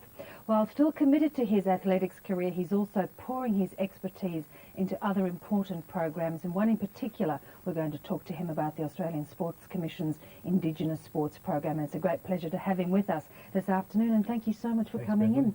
What was the feeling when you were as the hype was building up to Commonwealth Games, thinking really you should have been there in Manchester? Yeah, I've been a bit down this week. I really wanted to be there, and I'd sort of set my whole year aside and said this was going to be the goal for the year, and to have it taken away from me early in the year and say, you know, sort of April was my last chance to get on, that was disappointing. And yeah, I didn't watch the opening ceremony last night. Too hard. I couldn't watch it. Too hard, it must be. And disappointing because you did have a groin injury, and quite a severe one back in December last year, so your chances of really rehabilitating, getting back on track and trying to put in the performances you needed were always going to be slim, weren't they? Yeah, I think I did a great job. I got back to Nationals and got second and ran 1B qualifier, and I thought, you know, that I was just proud of myself just to get back to Nationals. And I knew it was always going to be hard to get to the team. They wanted us to run the times in that 4 months that I had the injury, so and a groin injury you can't really take lightly. I tore the muscle off the bone, so Serious. I really had to sit back and say, okay, we'll just let the body heal, and watch a dream probably go away. So it was Now, hard. it would surprise me though, because you're fit, and you could have been there, but there was just no discretion in the way they'd set up the rules. No, I mean, it was probably the first year that they took out all discretionary clauses and really took out any sort of, I suppose, areas to let great athletes in. People like Jai Tarima missed out, myself, Kathy nearly missed out, but she got into the relay. So, yeah. And that would surprise people. She would not be there right now if she hadn't run that B qualifier. That's right. She ran one time in Perth, and that was her green light to get into the relay. But if she didn't do that, the clauses would have knocked her out. So she wouldn't even have been able to run in the individual qualifiers. No individual, no relay, no nothing. So. But it must be so frustrating, because those are crazy rules which we really should have ways around. It's hard. It's I mean, you look at the criteria at the start of the year and you look at the time and say, okay, that's the time I have to run, but you don't really look at the fine print. And when I missed the time, I thought, oh yeah, there'll be clauses in there that'll allow me to get in. It's only April. I've got 3 months to go, but then to find out, sorry, you've got no chance. So I was ranked 4th in the Commonwealth, and I thought this would be my year to finally sort of crack a medal. Yes. But it wasn't to be. No. Well, it has, though, given you some time to focus on some other areas in your life, and you're getting to that age where I guess you're starting to think of, well, what's next? What's next for Kyle? Well, I'm looking at my career after the sport now, and I'm really going to dedicate myself to the next 2 years, and I've got World Champs next year and the next Olympics. Possibly like to retire in the Commonwealth Games in Melbourne. I'll be 35. Which would be a great way to go out. You know, that's still a long way, and my body's still got to last, another 4 years. So I think realistically, you start looking at careers outside of the sport, and I've done a lot of work with kids over the years, so I've always been passionate about kids, and thought about primary teaching, and I'm getting into sort of the welfare side at the moment, and been working with Aboriginal kids up in... Let's talk about this program, because it's a great initiative that's come about through Tim Forsyth, Kathy Freeman and yourself. You've come up with this idea. What are you hoping to achieve with it? Basically introduce athletics to kids that may not have seen it before or may not have the facilities.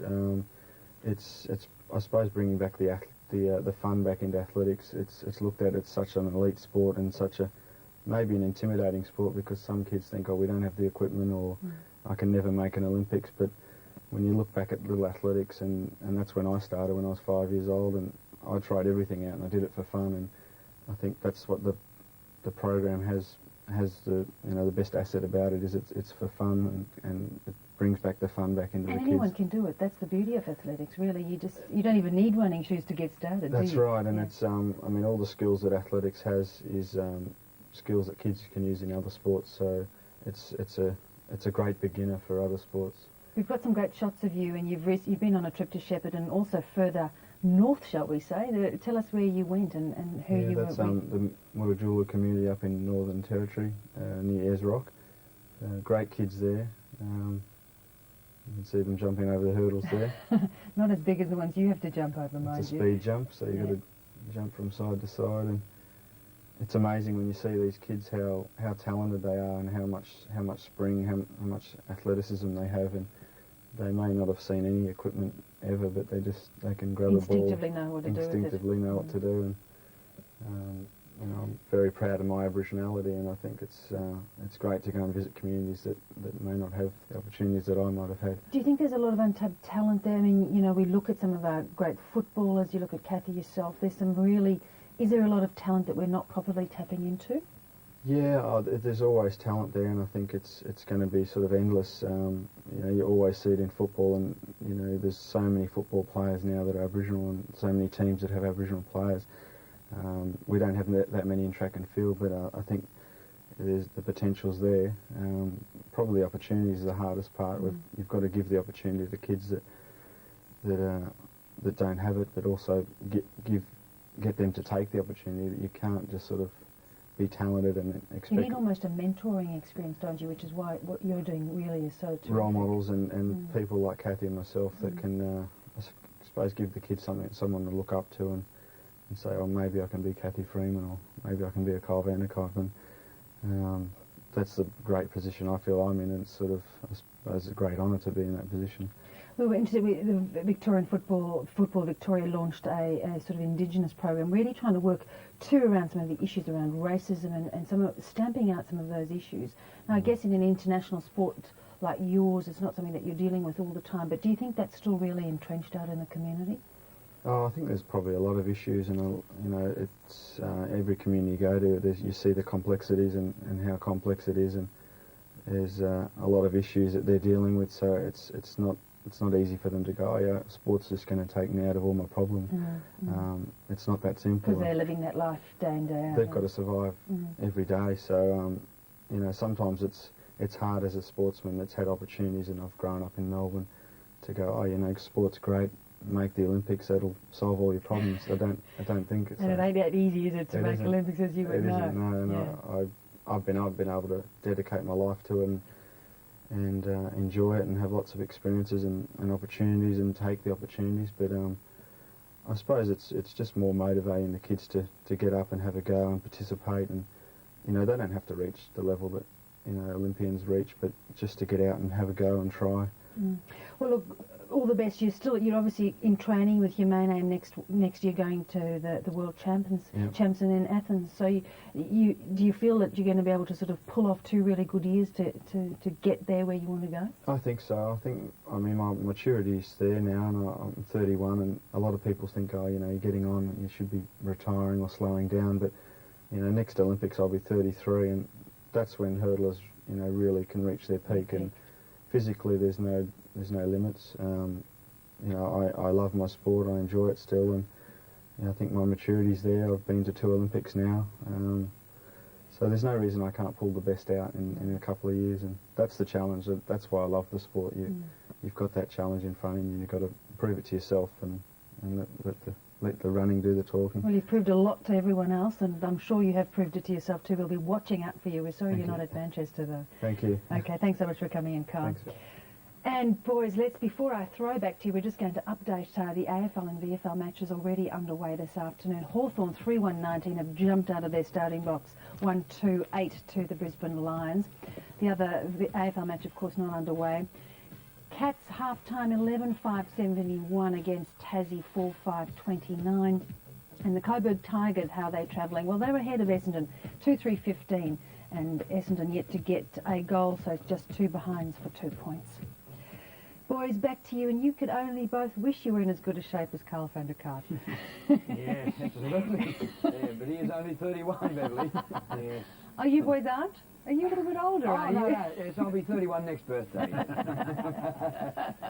done well, and it's interesting, Bev, to have another one of our great Indigenous Australians, and I find at a time when there's so much talk about Indigenous Australians, and I found Tony Shaw's comments quite remarkable. And I don't know what went on the footy show the other night and the discussion about Justin Murphy, and then you hear the references in the Sun this morning. There's some interesting things I think got to be addressed in AFL football as well. Yeah, lots of battles still to be won. Boys, Indeed. You have a good second half. Thank you, Bev. And we certainly hope the Murray Kangaroos have a better second half than their first, but there were signs there in the last 10 minutes. Oh, yeah, look, Drew, in the first part of the second quarter, they looked awful. They didn't get the football, and the Werribee Tigers ran the ball into defence, and then they started to spark up. But isn't it amazing what a goal does? It's a bit like your horse wins, and now you think you can win every race that it runs in, The Kangaroos got a goal. They thought they could kick 10, but they started to look like they might. So we'll see some of these highlights. And this is Werribee working the ball into the breeze in the second quarter by hand and by running, and that was just fantastic. And Robbins just weaving around a defender and just made it so easy. Yes, they were playing them on a break, weren't they? God, you wonder. I just reckon they were playing dumb, to put it in a kind of crude fashion. They weren't thinking it, and the coach did say play smart, and they were playing unthinking football, the Kangaroos. They just all over the shop. They had to start winning the ball, and this was the difference. Look, when they started to set the play up, nice handball over the top there, Watson gets a chance, and he started to make the play in the midfield. Yeah.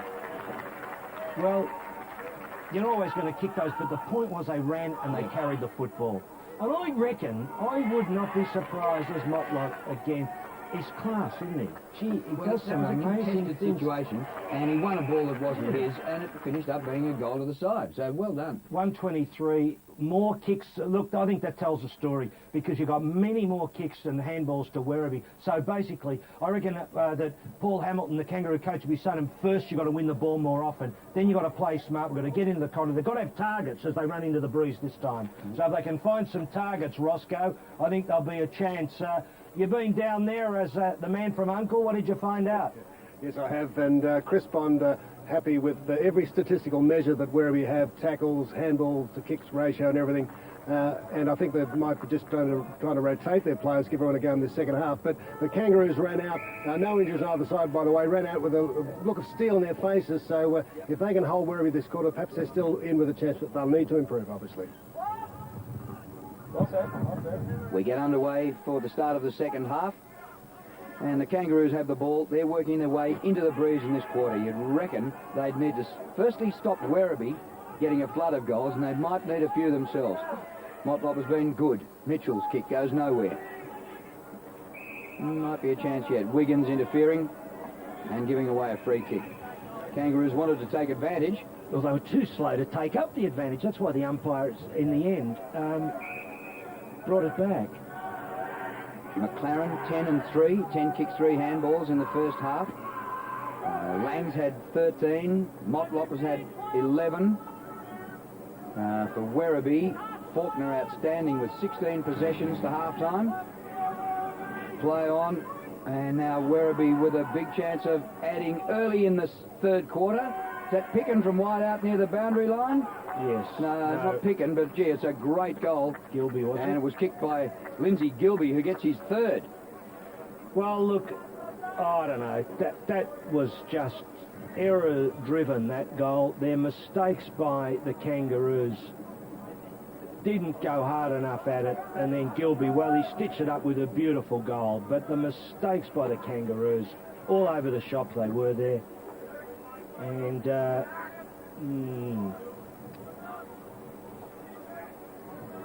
Well, they had to restrict Werribee to the bare minimum of goals, and they let Werribee get a goal within the opening minute and a half. McLaren's kick smothered, spills out Werribee's way. Jack does well, gets a hand pass out. Good pass to the forward line, and the mark to McGuinness, Kieran McGuinness. Represented Vic Metro last year, played for the Bulldogs in a few games this year, made his debut about a month ago in the AFL, and kicked 3 goals on debut. Come from Cork or Galway, Phil? good question. Kick out to the left. Oh, Mitchell. No, it's Gilby again. Cork, Roscoe, I think it was. Yeah. He's taken the mark inside the field of play, but look at the angle. He runs around. He claps himself. He likes it. Oof, but the umpire doesn't.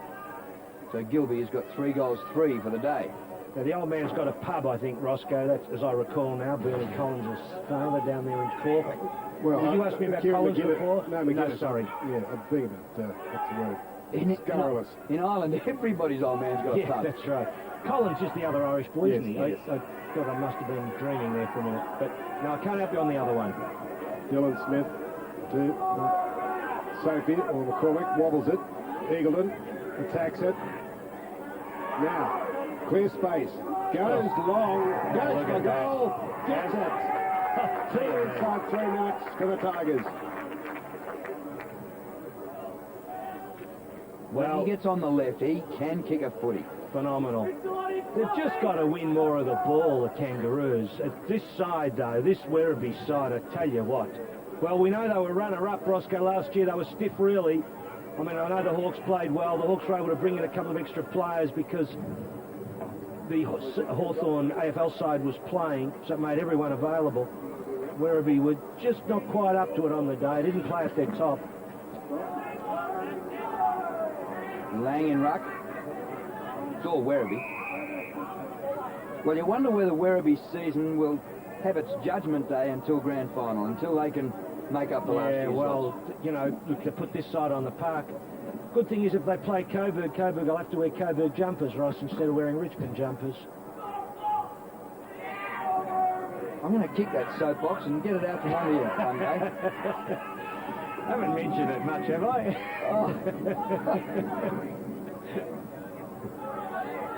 At least I said it with a smile, didn't I? You did. Robertson. Long inside 50, over Wiggins' head. Blakey juggles the mark. So Saunders and Wiggins, the two particular targets Chris Bond has singled out. Pratt fumbles it. In goes Collins, the aforementioned player, holding the ball, and he's pinged for it by Malcolm. And the Roos waste no time. John Baird keeps it towards the boundary line. In chips McGuinness.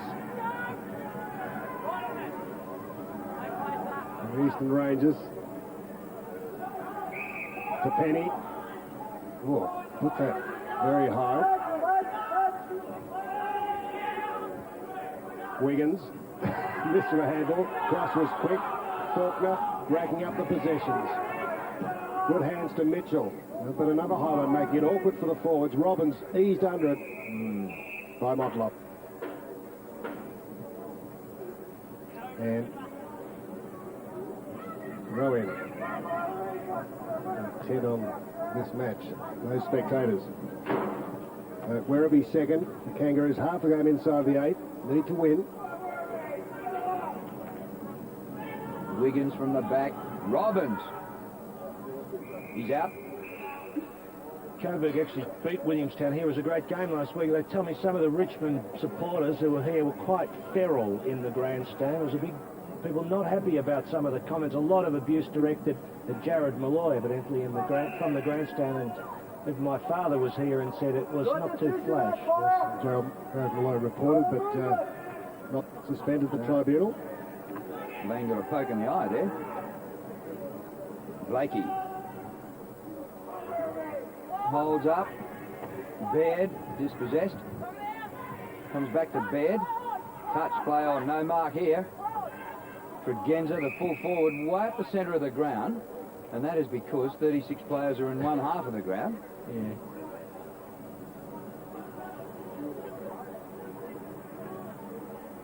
He's got all the Kangaroos kit on. And tomorrow, I reckon he'll be paying $25 for Steve-O's cap. Yeah. Put it on top of the other one. Luke Penny. Oh, well done. Nathan Saunders gets it into Collins. Offline.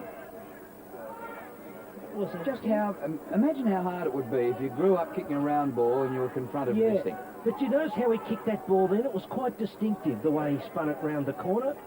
I might be wasn't thinking Collins as he did. I just thought unusual, and then you make the point. Wouldn't mind seeing that again. Jimmy Stein's adjusted pretty well, didn't he?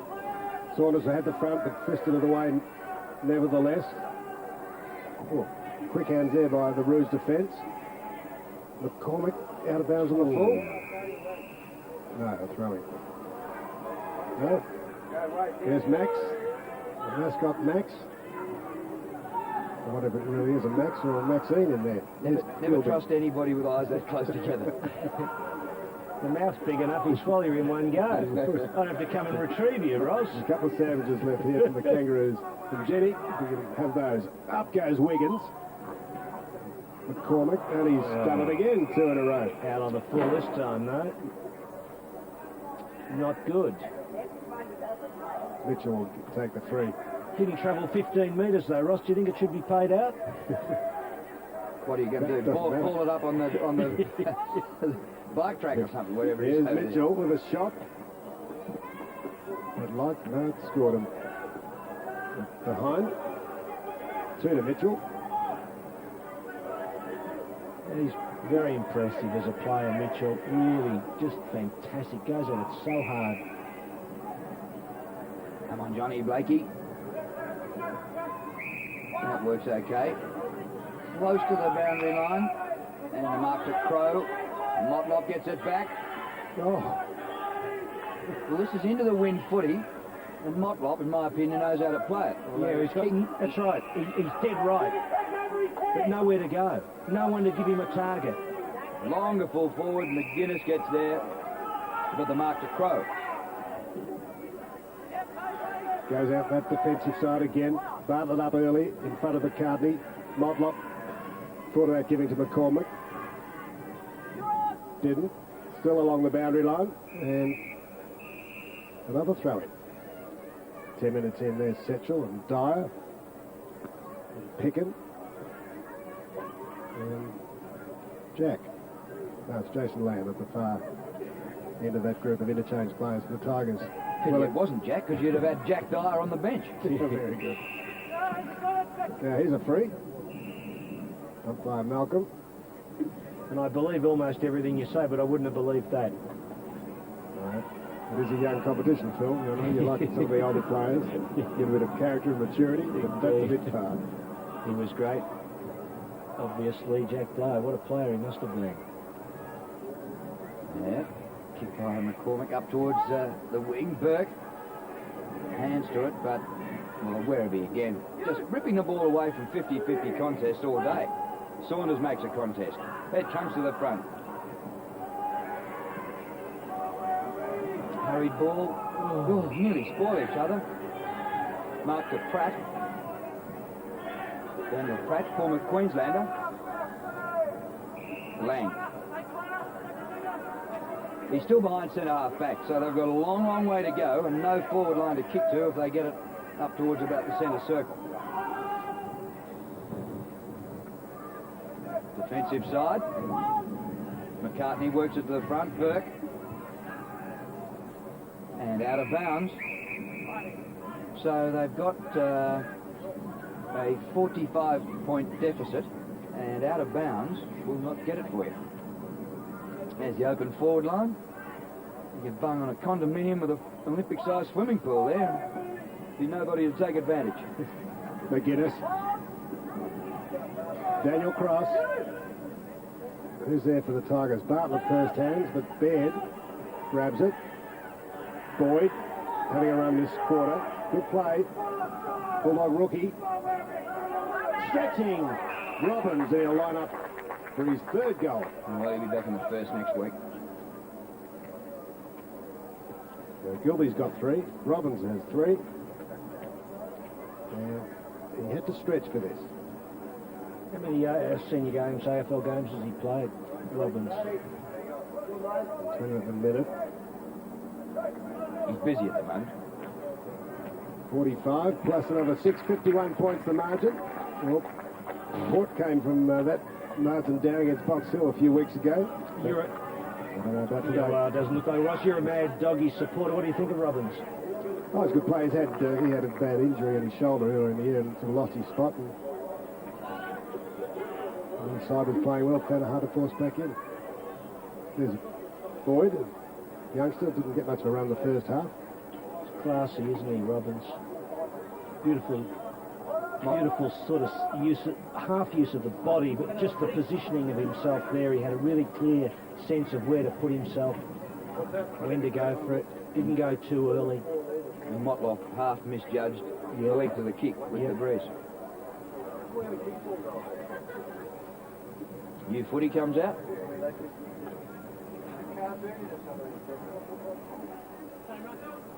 Beautiful day in the Dandenongs. Will be melting the snow and the baubles.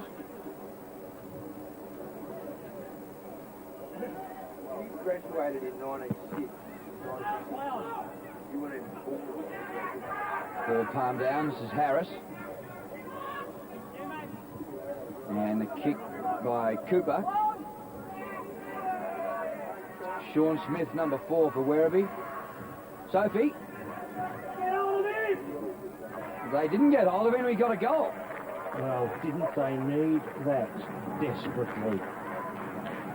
But they need. It's interesting, isn't it, with Sophie?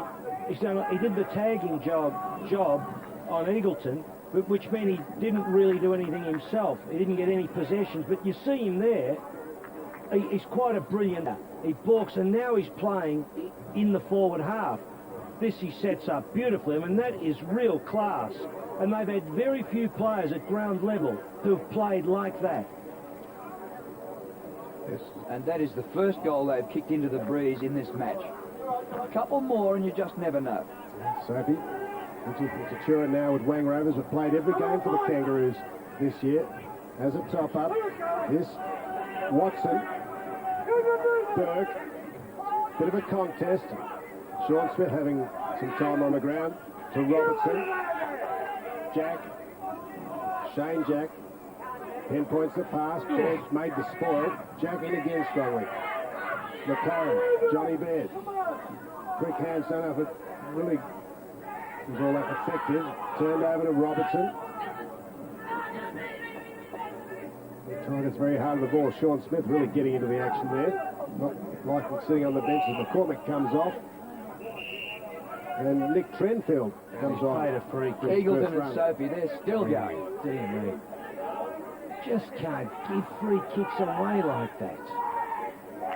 Work hard to get a stoppage and then you just give it up. Eagleton dashes away, gets on his left foot. Everyone knew he was going to do that. And good defensive mark taken by Pratt. Across the half-back line he goes, where this mark is taken by Crow. They're working it into the breeze a little bit better now. They were hopeless in the first quarter and for half of the second quarter. Blakey didn't quite get to the 50. Tregenza gives chase, but he's a long way from goal and they haven't got the football. Here's Robbins. Crisp display today. Ooh. Into Penny.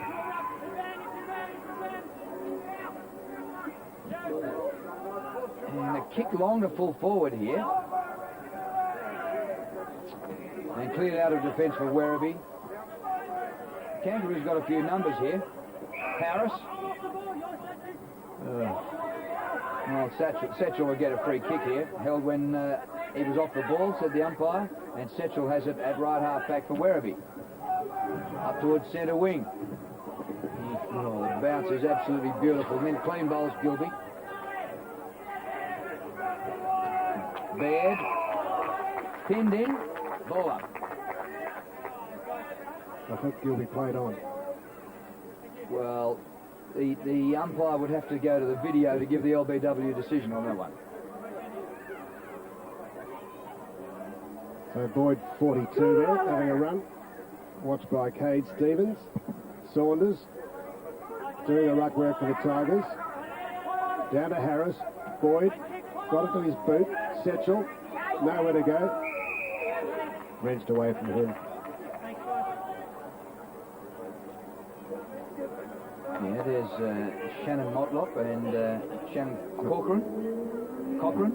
Daniel Motlop, yeah. Having a relaxing afternoon on the terraces. Shannon's out playing. Daniel's on the terraces. Gilby couldn't get any further out. Good unselfish centering kick. Bartlett was a bit slow to read it. Crow chopped it off. And Blakey. Well, he's a chance. He's a pressure. Pratt looking for it to sit for him. Collins in the way. Won't let him round. Oh, dear me. And Sean Smith chips across in front to take the mark, just as Corey Jones thought it was his. Eagleton. At centre half back, nobody behind him. This will finish up at centre half forward, and he'll kick it off the left. Could have put a handkerchief down there and said that's exactly where it'll go. But Baird read it pretty well and took the mark.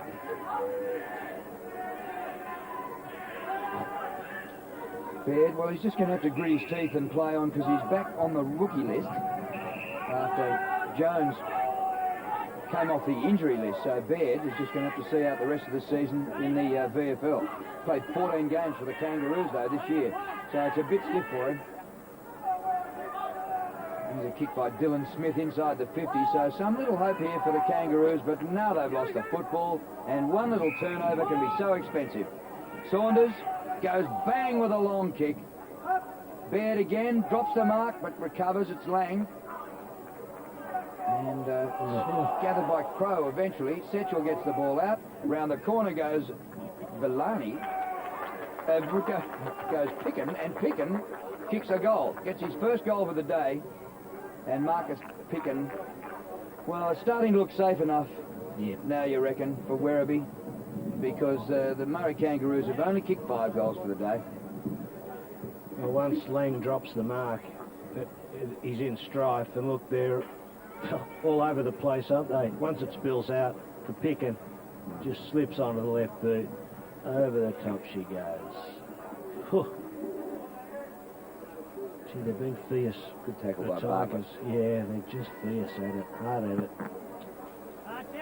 They're on a mission, the Tigers, and they're going to try and finish off the Kangaroos. Boyd receives a hand pass. Kick smothered. Unfortunately, I picked Werribee. God, I'm struggling. I'm on the sack. Well, that's all right if you pick Werribee. Over two there. Yeah, but I'm just struggling. I'm on the same number of points as Ken Gannon here in the tipsters. I'm in the record, page 21. Jane Leavold leading. The VFL marketing officer. She must know something I don't. She does a lot, Phil. Jones. McLaren attacked it. Good play. Jack gets Sophie high. So Joel Sophie making his presence felt, having a bit of a go. Good kick into Watson. Takes off. Kicks long, good. Looking for Tregenza. Oh, well marked. Oh, he dropped it in the end. And coming down with it is Harris. Robbins. Through the middle go the Tigers. Daniel Cross. Time to steady. Have a look. Well, he didn't. Have a look. Somebody's listening to you. Adam Lang. Over Motlop to Blakey. Blakey up towards centre wing. Mark dropped by Smith, but he recovers. Oh, Robbins again. And picking a one-hander, but the ball had gone out of bounds on the full, was it? So it'll be a free kick. No, it's after the first touch, I think he's right. Okay, he completed the mark over the line, but he got his first touch in the field of play. Lang wrestles it free in ruck. Burke over it.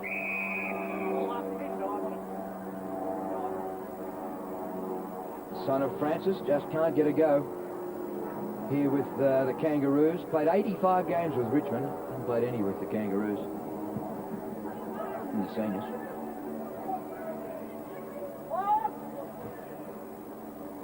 Johnny Baird fighting hard. They couldn't knock it out. All up.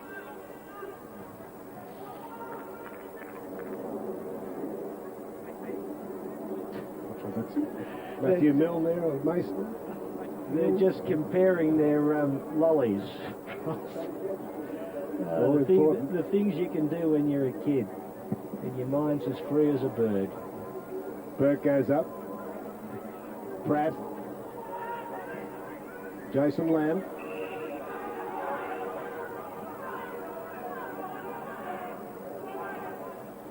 McLaren. Motlop, not 15. Shannon Motlop looks for Blakey. Yep. Have to mark under pressure. Good pressure. And again. Force wide. McLaren created an option. It's a wide ground here, Phil, isn't it? Long way from home. So generally one of the bigger grounds, Ross, I think all round, long and wide. McCartney has had much. He's calling it to be kicked long, and there's no way he could kick it as far as McCartney is calling.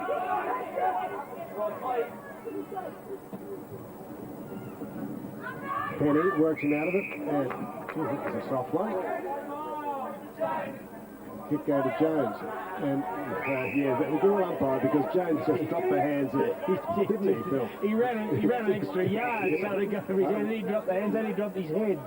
He'd be punished in soccer for staging, wouldn't he? He didn't do his go to ground. Yeah, it's when he didn't follow and say, he hit me. With his invisible hand. Pops it up, hoping for a miracle. Tregenza has it punched away by Penny. Good work at ground levels. Smith, Burke, what to do? Can the Kangaroos get a mark? Harris takes the strong one. And maybe a chance for their second. Well, he's on the right side, Ross, as we know. If you're going to score into the breeze, this is the spot to have it, or else just pop it out. But he has it. It's got to go back. As the umpire says, I haven't finished straightening you up. One of the great mysteries in the game of football. At what point are you allowed to do that? Back another half metre. Half a metre. Back another half metre. That's. I mean, he means across. Lining him up. Yes, he's got the set square out. Work out the exact angle, as he should do if you're an umpire, Ross. Set square. Let's try a protractor. Well, you would go with a protractor, but you might get a set square out for starters. Harris, ooh, close, it's there. They've got their second into the Breeze.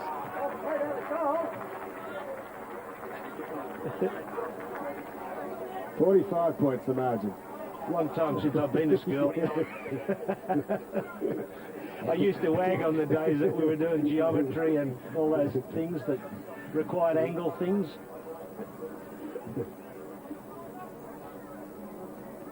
Dyer just lost sight of it. He's waiting for Jack to come. He tried to spoil at the end, but the ball had dropped out of his reach. So Jack Dyer was there. Back in the middle. A couple of goals into the Breeze this quarter for the Kangaroos. The hand pass by Dyer. And again, Werribee inside the 50. Past Saunders it goes. Cleared by Blakey. Been useful down in that back half, Blakey, this quarter. Experienced player. He doesn't really want to qualify for the finals in the VFL, does he? That wouldn't be his main aim in life. No, I don't think it would be. But the clubs do like having their other side in the playing, though. It's better for them to have football being run. And the Werribee supporters remind me of the players' reunion on the 11th of August. I think it's the last home game at Churnside Park, so big past players and officials reunion. 11th of August, contact the club. We've got a big luncheon too, Roscoe. That's not the same one, is it? The one with, I think, David Smorgan is going to be speaking at. Give that in a minute. Eagleton through the pack, but went without the ball. Here's Harris, the goal kicker, gets it to Motlop. Kangaroos playing a lot better, but look at the scoreboard. They trail by 45. And here's McGuinness.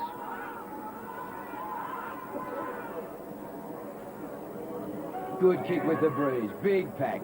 Oh, Smith! Mark paid, and the Kangaroo players and supporters do not believe it. Gee, that was a mark. Why wasn't it 50? Well, because I think the umpires just used his discretion and thinking that they aren't fully aware that it's a mark. And the expressions on the face from those players, they wouldn't tell a lie, would they, Ross? But if you have a look, he got the first grab. Whether it was touched in between, I couldn't possibly tell from here. But if the umpire got it, well, he'd hardly be wrong, Ross, would he? No, never. Exactly.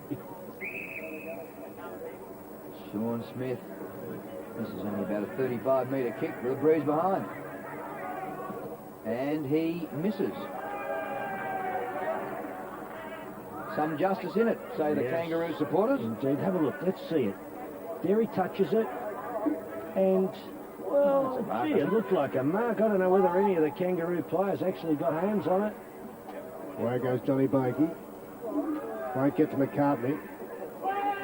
Saunders trying to kick it. Villani. Bartlett. Dyer. Oh, loose. The captain, Scott Faulkner, doesn't blaze. Oh, gives it to Pickens. I guess that's why he's captain, Scott Faulkner. Chewy on the boot.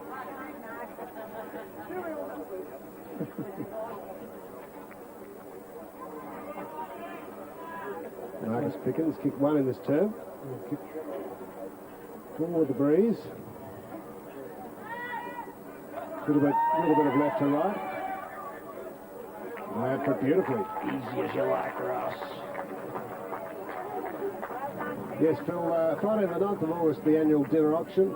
Then the Players' Reunion, Sunday the 11th of August against the Bull Ants.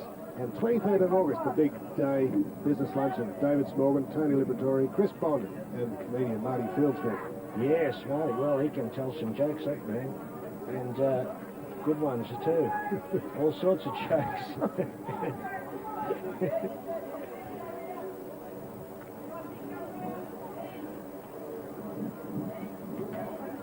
5 goals to 2 in this quarter. The Tigers with the Breeze. Trent Bartlett. Grab him. Smith. Gilby, the hand pass is good. Setchell back to Gilby. Pops it up pretty wide. And it goes out of bounds. Gee, that was... Bartlett's big. He's a big man. He took the ball at the centre bounce, though. He broke the tackles. And a bloke does that, you just got to go straight after him. Put the arms around and grab a hold. felt a bit sorry for Dylan Smith, I must confess. Yeah. Bartlett is a bit like a Sherman tank. But he didn't put the arms up. He actually had a chance to actually grab hold of him, but he didn't. And really, the tale of woe continues for the Kangaroos. It's been a poor afternoon. So look at that, 6-5 to 13-15. Well, Drew, they've got the work ahead of them. They are king with the breeze. Can they find something? You'd reckon the way this side has played Werribee, very hard to see the Kangaroos mustering the intensity and the skill to actually get over the top of them. But you never know. Blakey, Johnny Blakey there, an experienced bloke in the side. 300 million games he's played, and he's saying to them, just stick at it, we're still a chance. Yes, they're kicking with the breeze. Stranger things have happened.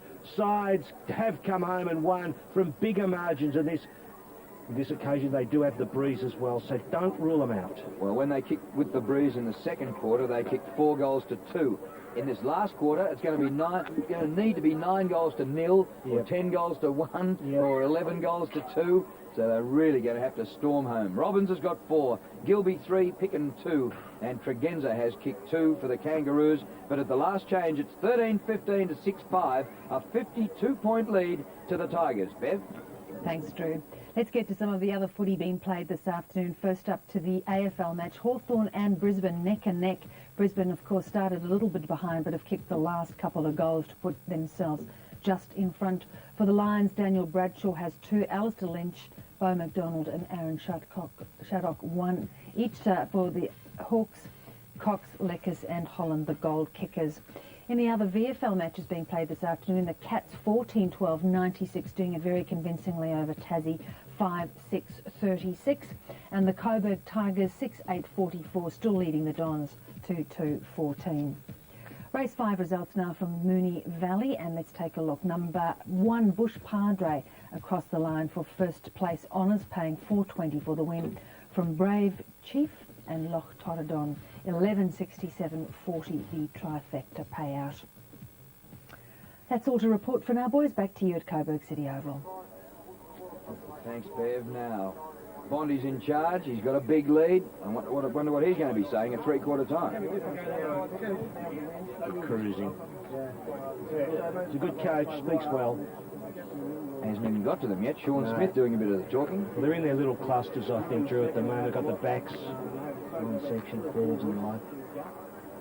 First kick, second kick. Ben Satchel there with all the hair. Well, it's good strategy too, for blokes to talk to each other about how the game is going. Nothing worse than not knowing what the other bloke thinks. There's Chris Bond working out the matchups. Simon Atkins, of course, played here at Werribee after his league career. Well, I knew it was one of the Atkins. Yeah, I hope I'm right, am I? Weren't they dead set identical? Yes, they are. So, apologies if I got it wrong. Yes, indeed, they are. They are. Played some great footy too at Werribee. He was terrific. Good club, this one.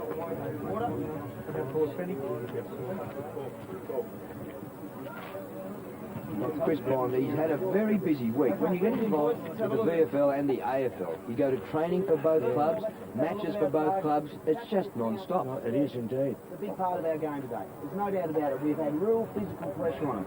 Okay, the blocks dropped off that quarter. Okay, we've just got to make sure the blocks are up this quarter because the skill level will be better. I guarantee you it'll be better if you know that you've got someone cutting in the back of you to make sure that you get a block. Kick to handball ratio, 44-22. It's a definite 2-to-1. What a difference. What a huge difference. We're not mucking around with the football, okay? Conversion, I said, you know, the 50-40% we've lived with inside 50s where we want it. Okay, whole different ball game here, boys. Making sure it's a whole different ball game. We are putting Baudo back as the loose. If they send someone to match him up, we're sending someone else back, okay? And I don't mind who that is. It can be you, Pico, I don't mind. But we need to get through this end. So we need a Saunders or a big figure down here to make sure that we can either take a catch or give us a contest. Now, we still got to get Setchell up, Lamb up, Eagleton up, Robbins up. We don't want to get to the stage of Murray Kangaroos in the first quarter where they got it down there and they just had no one to kick to. I still reckon we're good enough in the midfield to make sure that we can get our hands on the ball and go. You've got to give us something really special in this first 10 or 15 minutes. So we aren't having a 10-minute break. Just give us a real contest, make sure you judge it. Dog, get under him. Make sure that we get this up and going. If you lose the centre square bounce when you're kicking against this wind, you are in all sorts of trouble. Now, Bowdo, make sure the counter-attack's right, but get back into that hole. Backs, do your job. Don't allow Bowdo to do your job because he's being the loose. Make sure that we run to receive. Midfielders get down and then run and carry the ball. Boys, we are attacking that side of the ground. You got me? That side of the ground we are up and going. Run, carry the ball. I don't mind if the kick-to-handball ratio is up a little bit higher because you need to run and carry it. Run and carry the ball. Come in. Come on. Go, boys. Just make sure, boys, two key areas. Your tackles and blocks. We've got to make sure that we put enormous pressure on them when they get the ball. Run and carry the football. If you're going to have confidence to run and carry, you've got to get the blocks up. Make sure you get the blocks up. Don't all get sucked up the ground, Nudie. We need to make sure at least one's down there to give us a contest to kick to, boys. Don't panic if things don't go our way early. Make sure that we just do our rotations back so we can end up with one look. Yes, well, very interesting there. Chris Bond, we'll see the highlights. We'll just go through as well what some of the key elements there, Drew. That physical pressure, and they have been terrific, haven't they? And he's talking about the blocking. The blocking is spot on. They've been hard at it. They get players in. They get a player to the ball. One player covers, and you get free. It makes a huge difference when you have players. That wasn't a case there. Was Eagleton just found his own way through. But Chris Bond then, he went straight to the manual. The probabilities have been worked out. It's very scientific. You put a bloke back, you must follow those specific rules and things will turn out. And he did make the point that the Kangaroos had no forward line when they kicked into the breeze, but they're going to have a forward line because he thinks their midfield is good enough to be able to enable them to score. And he did say, interesting, Bowden goes back, but he doesn't do it all for you. You've all got a job as well. And you see 190 there, Werribee have more of the ball. He's in good form, Bondi. He's got a good side on his hands too. He's got the game set up nicely. And Ross, the Werribee Tigers, very cool, I think, in there. Chris Bond on top of the world. What was it like down with Paul Hamilton? Wouldn't it be too good, would it? Oh, he's trying to lift them, inspire them, but the body language feels just not there. Really dull feeling about the huddle, lack of enthusiasm. But he's going to try with David Burke and Rod Tregenza as the two key targets, and John Blakey's going to be working around the forward line too. But trying to do his best to inspire them, but it's just really pretty flat. We know that Port got up over Box Hill, 51 points down, 3 got a time, 52 points now. I can't see a repetition. No, it would have to be a bolt out of the blue, you would say. 93 to 41 as we get underway for the last quarter. Lang has been a good player for the Kangaroos. Contest in the middle. Boyd is there for Werribee. Setchell gets the hand pass out, and they're off and running now. The hand pass by Faulkner. McGuinness. And the shot for goal by Gilby is offline. Wasn't that smooth though, Drew? Wasn't it beautiful running and sideway handballing? And he was close, Gilby. He was only a whisker in it. Well, he's kicked 3 goals for, so his inaccuracy is just a little debit against him. McLaren goes for a run. Straight up the middle. They need 9 goals to 0, 10 goals to 1. Is it possible? Baird, half back to inside half forward. Ooh, big climb but no mark. Gathered by Penny. And now Werribee working it out. Whistle's gone. There was a tackle after the ball disappeared, and the ball is coming back to be taken by Bowden. Who's the loose man in defence. This is Patrick Bowden, also like Joel, came from Alice Springs, Northern Territory. Father played for the Tigers. Midfield, and mark taken by Wiggins. Fires it out to Smith. Sean Smith. Gathered by Setchell. Robbins. And it's just offline. So their 2 leading goal kickers have both had misses at the start of this last quarter. Robbins has kicked 4-2 and Gilby 3-4. Well, it keeps Murray with just some sort of incentive. Yes, they've got to get the first goal. The Tigers get the first one, it'll be all over because psychologically they'll be in strife. The Kangaroos. 9 goals. The difference. McGuinness Oh, that's great work by Johnny Blakey. That was smart, wasn't it? He waited for his man and he laid the classic tackle on him. Yeah, he was one with a bit of excitement at three-quarter time, despite his years. Big kick. McCartney going was spoiled. Yeah, well, I mean, if you play that many games, Ross, you're a winner, aren't you? You know, you really do want to win footy matches, and it'll come out as it did. I was just telling us at three-quarter time, and I saw him before the huddle. You know, when the quarter ended, that third quarter ended, he was into it too. He was talking them up, and that was just a beautiful tackle. Mitchell on the bench there, we saw. Goalless today. Into the breeze, not a position for a full forward in the last quarter, or I wonder if he's carrying an injury. It's just rotating him, I think. Joel says Sean Smith to Bowden. Eagleton. Lame for the Kangaroos. It'd be good for the game if they can get a couple here. Blakey gets the hand pass away and a shot by Trentfield. Trentfield, the boy who came from Assumption College. But he missed that one. So we haven't had any goals in the last quarter as yet. And we've been playing nearly 3.5 minutes. Gilby will have another go.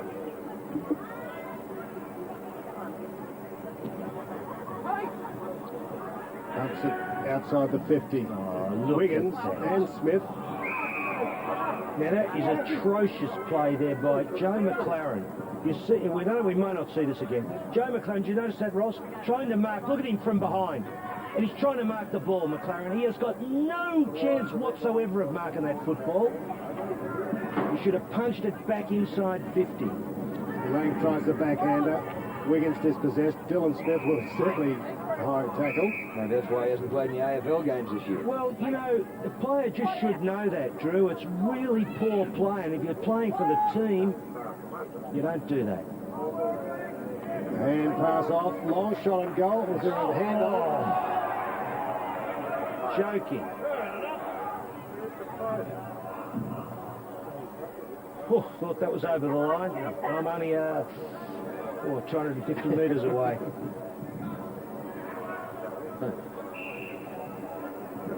Kick in short.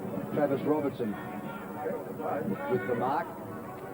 Well, they're making sure there'll be no fairy tale comeback here because the Kangaroos haven't managed a goal in the opening nearly 5 minutes.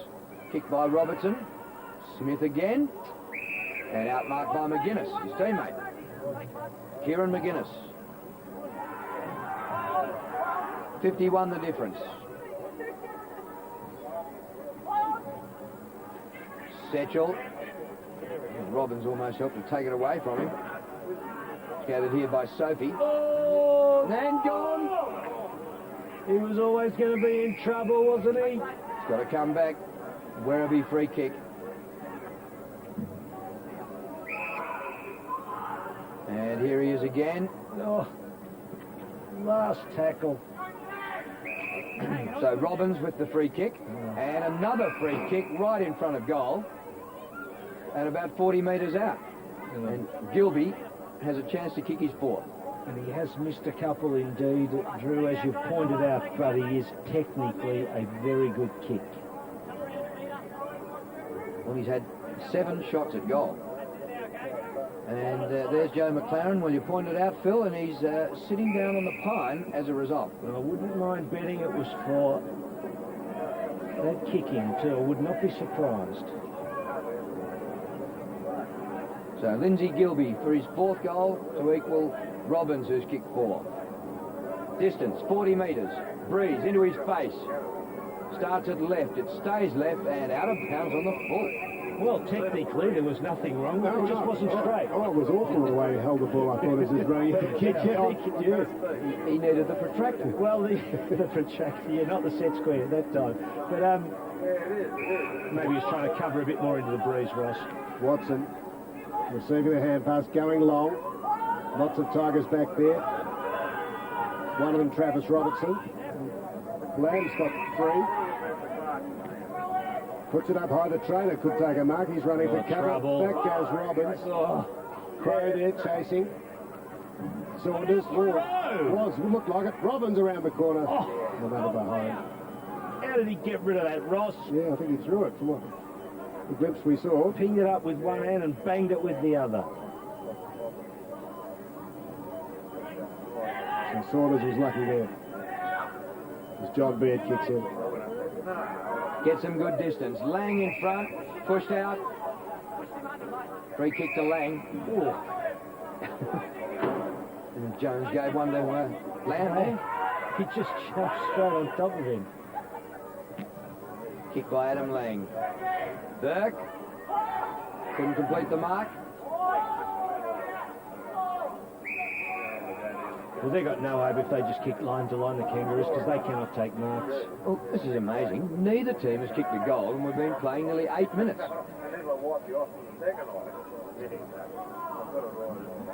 Now, surely the Kangaroos have got to get something out of this.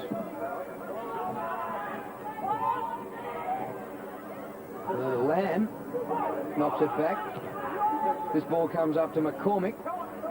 Short of the goal square. Front square, somebody needed here. But Setchell clears for Werribee. Eagleton climbing. Comes to Motlop. Oh, Werribee. Oh, the mark dropped. Tregenza goes in, and eventually the ball is rushed through by Harris. Drew, you made the point about front and square. They've been terrible at that today, the Kangaroos. You know, so many times that ball's gone down and dropped short and there's been no one there. And they haven't taken marks, the Kangaroos, either, so it's clearly a case of the ball dropping in front of the pack. But they're spread all over the place. They've had no system at all today. Yeah, big turnaround in 15 rounds. Round 1, 10-goal win at Werribee over the Tigers.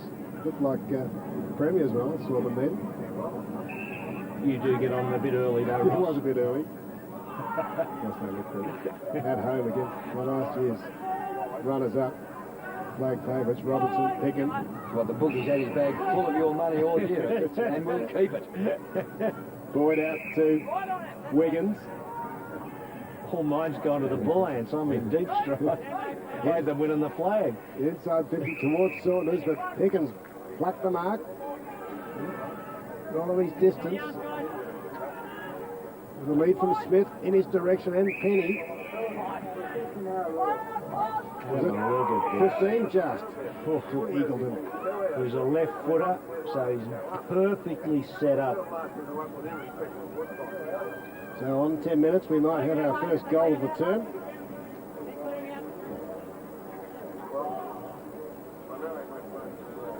Nathan Eagleton's kicked one. Gives it all he's got. Straight through the middle. Super duper, he's had a good game, hasn't he? He had the tag with Sophie following him round like his best mate, except he's been all over him like a rash. But he's played well, Eagleton. Well, according to Paul Hamilton's comments at 3 quarter time, he was continuing that role. I think Eagleton's in the centre and Sophie was there. Asked to watch him again this quarter. Well, there's been times in this quarter where he wasn't, where Sophie was in the... Oh no, he's still with him. He's still there. Sophie's gone with him into the back half now. So this is going to be Werribee's 7th victory in a row. And early in the season they did lose 3 in a row. So they've got themselves mobile with their better players, admittedly, playing. This one's to the goal square. And then getting hands for it is Harris to rush it through for a behind. There's the bloke who played on Plugger. There's Steve-O's cap, the 250. Anthony Stevens plays his 250th tomorrow for the Kangaroos, and the caps go on sale, and they'll be there tomorrow, $25. And I reckon every dyed-in-the-wool Kangaroo supporter will be digging deep to buy a cap, and the funds will go to the Murray Kangaroos and the North Melbourne Kangaroos split. But I do it for Steve-O. He's been sensational. Gee, if there's a club you'd want to follow in the AFL over the last 25 years, it would be North Melbourne. And a player who typifies them used to be Wayne Schimmelbusch, is now Anthony Stevens. Well, the ball's gone the length of the ground while I was rabbiting on. Wiggins. No, it's a good call, though. Exactly right, Drew. And Wayne Shelbush, of course, played with the Brunswick Football Club before he crossed over to the Kangaroos in the 70s. Now Wiggins, breeze left to right. You'd think beyond him.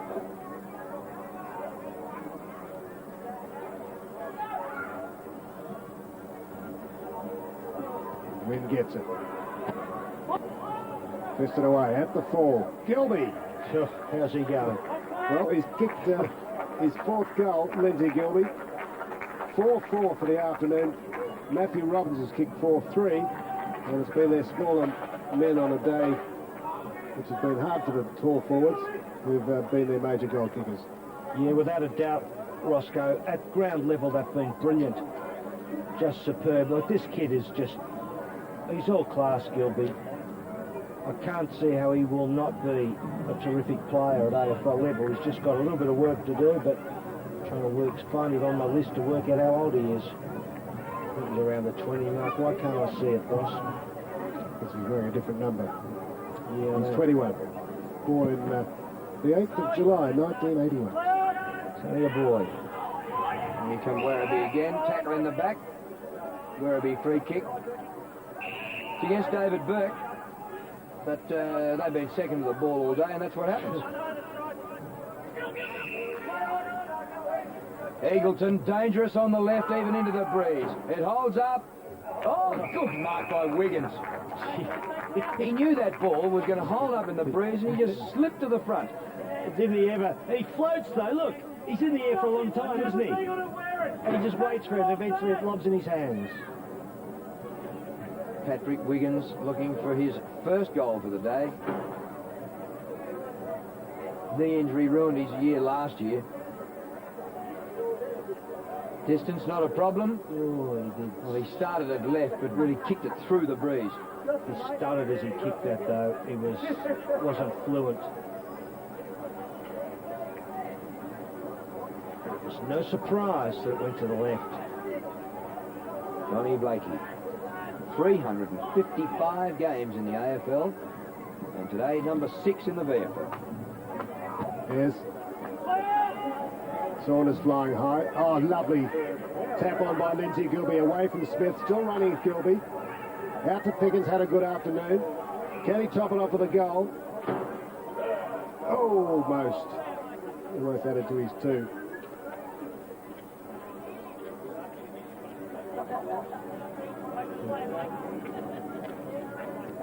Jones? Yeah. Well, he's just back from the injury list, and this is his first game back, so he hasn't quite made it through the full 100 minutes. Does look like it's a stress patch for the ankle, which was his, at least it's something different. No, but just might be the bumps and the hurly-burly might have got to him.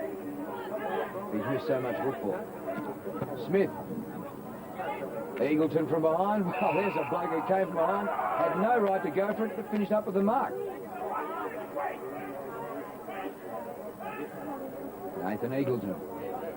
As Mitchell comes back on for the Tigers. Cross in front of goal. Bowden. His brother wants it on the left. Bowden goes off the right. Play on. Comes to the front of the square. Hand pass out to Eagleton. That'll come back. Oh, good kick. Oh. It was a good kick, but not for a goal. Well, it went on a real curve, helicoptered around, but it finished up looking like it had gone through the goals, but in fact it just went outside that right-hand goal post.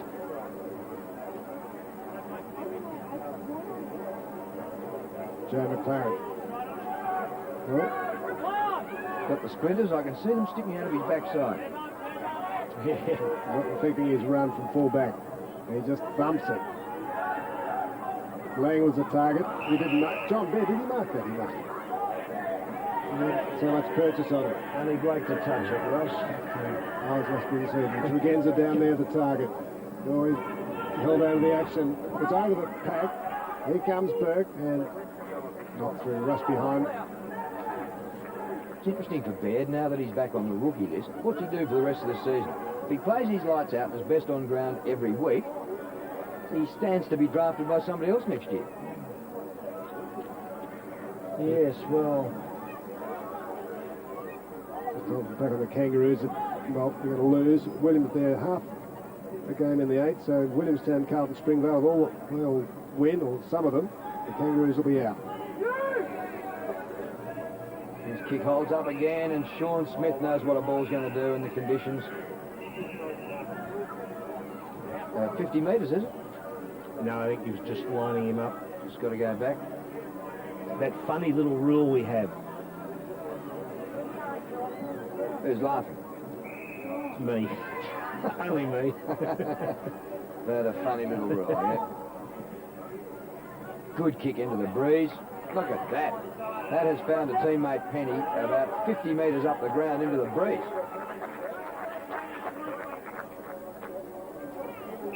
Mitchell just back off the bench.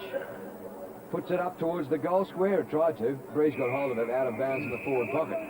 Not one of his better kicks. Usually he does much better than that, Mitchell.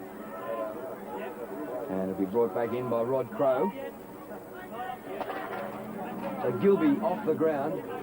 I'm no doubt satisfied with his day's work. 4 goals. Eagleton can't take the mark. McCartney. Kicked by Jason McCartney. Back to midfield.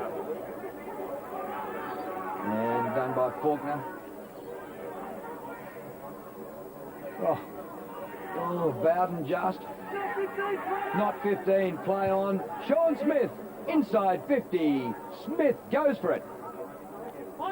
Wiggins is there. Penny. Clever kick. Team football. Lamb the mark. Jason Lamb. And if I had a competition, first to ring in and spell Jason correctly, I'm tipping nobody would get it right. Jaison.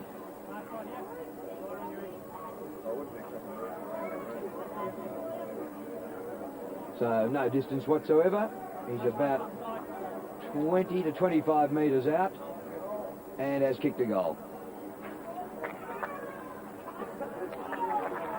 Well, this side is going to be a real danger team when the finals hit. They are playing great football. Of course, it always is dependent on the availability of players. That's what makes the VFL pretty hard to predict. In a normal setting, you've got mostly, it's only injury that gets in the road, but in these settings, you know, there could be just a core of players could be out of action on other duty, and that's true, isn't it, Ross? That's right. You got something you want to say? Yes, it explains why you and Ken got equal last on the tipping. Well, I picked them. Yeah, that's right. It's the purists are in deep strife, you know. We picked them as they should be playing.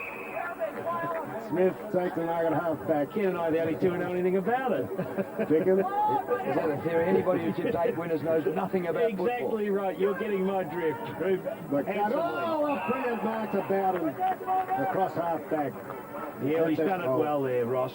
Both quarters. He's missed last week with illness. Saunders gives it to Mitchell, and the veterans, shall we say, relishing in this last quarter. They've kicked 3 goals into the breeze. Bartlett pops it up again, marked by Johnny Blakey in the square. Yes, Kangaroos goalless in this turn, very disappointing. And so the body language was all right. Phil at 3/4 time. Well, no doubt the Premier down there in Tassie, Jim Bacon, will be tuned in. He loves the broadcast, Ross, being a former Melbourne boy and a former Monash boy too. Yes, well, Roscoe's going to present that shortly. Few lining up for it. I'm tipping nobody from Murray Kangaroos will be getting it because they haven't been a bull's roar. They haven't kicked a goal in the last quarter. 21 minutes of wind-assisted football. The coach, Paul Hamilton, would be bereft of thoughts, almost. Now, he'll have a million thoughts, but it'll be hard to know which ones he'll want to put forward first. Now, Gilby. He's had a great day. Brilliant. He likes the TV. Plays well when we cover the games. And that's ABC getting up close and personal, nearly in the action there. That's Matt. Oh, Saunders got up high and early, but was on the way down before the ball arrived. Setchell gets it away to Boyd. Oh, they played it well. Played it beautifully. And another mark to Wiggins. And out in front of goal. Comes to nothing at the moment. Here's Gilby again. Must have brought his own footy today. Cross. Sean Smith. Dyer.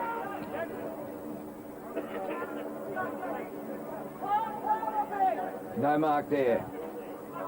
Out of defence, Gilliland. Oh, dive, and a great mark taken by Scott Faulkner. Sounds like a Corowa name.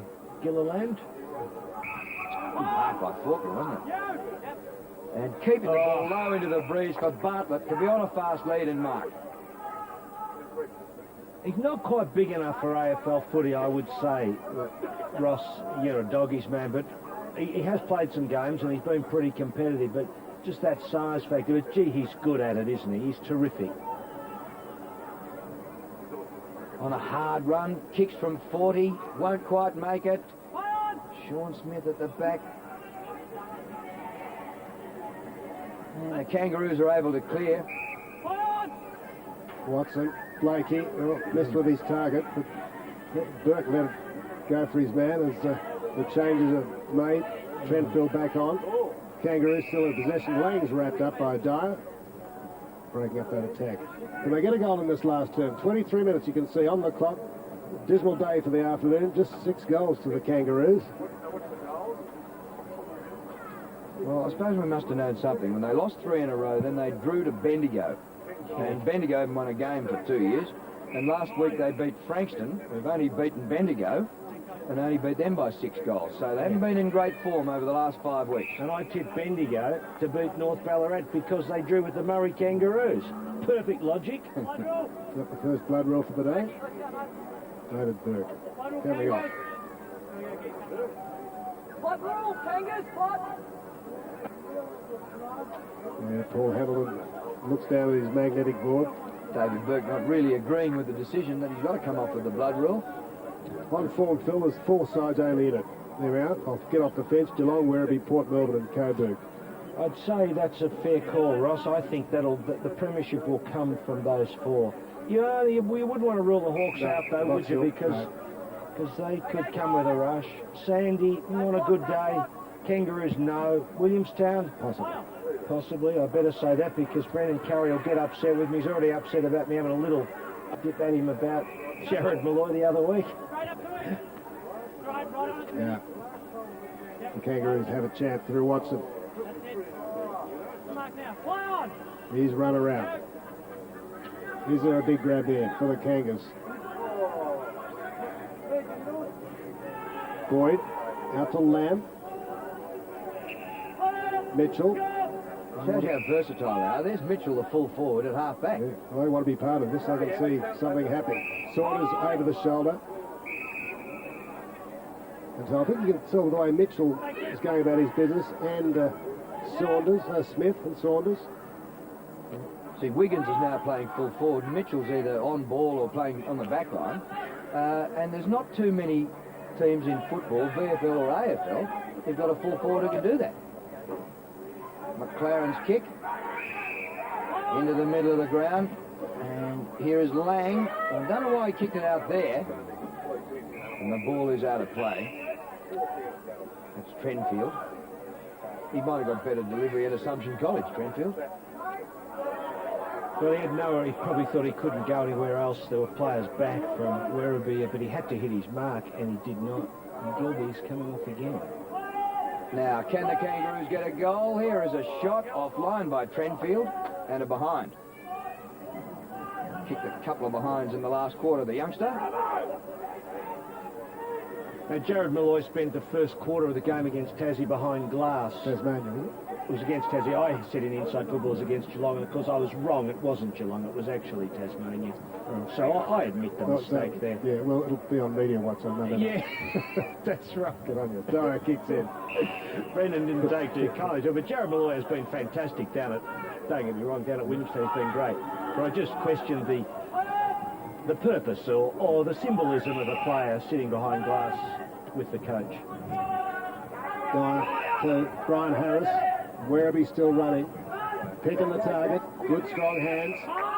Played well, Marcus Pickett. Gone okay. Yeah. And Pratt giving away 50. Umpire made it clear. Pushed him after he marked the ball. That's the law. That's what it's all about. It's to stop backmen, rough-headed backmen doing that to creative forwards, Ross. Yeah, with you there. There's a Steve-O cap.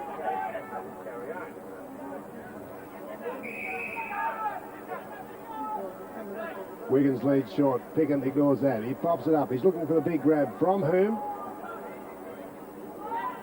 Breeze really grabbed it.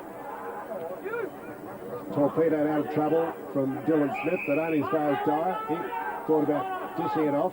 Got a couple of options wide. Patrick Bowden. Sweeper across half-back. Daniel Pratt getting the marching orders for giving away the 50-metre penalty, Ross. Here's a lead from Smith. Look at the difference, how Werribee has a forward line. Yeah. Feeds it off. Robertson, low to the ground, almost a one-hander. Might have been by Gillespie. Johnny Baird takes it to line. And Blakey, looking forward to that siren. See, we're not far off having 36 players in one half of the field going into the breeze. It's the reverse flood. You know what they say? It's a funny game, football. Who said that? Wiggins has done well. Kick a goal, son. Oh, bad luck. In fact, he is goalless. He's kicked 3 behinds. He actually pirouetted the football then without pirouetting himself, and no one seemed to be able to grab it. See, this is out to 70 points now. It was only 52 at three-quarter time, and the Roos coming home with the breeze. Tell you what, though, they look very good. Werribee, very, very good. McLaren to Blakey. Gee, it was a beautiful long hand pass, and Blakey went past to get it again. Great footy by the veteran. He kicks to centre half forward. No mark. Robertson front to Bowden. Just times his hand pass perfectly. Eagleton back to Bowden. Setchell. So they've worked it to midfield from defence. Back to Bowden. Inside the 50. The punch by McLaren at the back. Well, after he'd been benched and had a chat to the coach, he wouldn't have dared do anything else.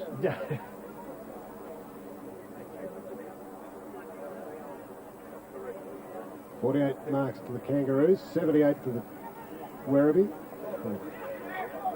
Knocked forward by Soapy, who has tried hard for the Kangaroos, been one of their better players. Watson works it along the boundary, couldn't keep it in. There's Ben Setchell, bit of a sight he goes, he looked like that. Yes. Well, I sent a big cheer out to Jason Donovan. I know he'd be watching us today. Good show on the ABC. Did you watch it? Yeah, I did. Kerry Armstrong, brilliant performances, I thought. Shane Bourne, too, he was very good. Good reviews. Yes, I think we want to get down to the footy and we'll have a chat with him one day, Roscoe. McCormick out. The free-running Motlop. Hasn't done a lot. Can he finish off with a freak goal? He's banged it long and wide. That collapses under itself.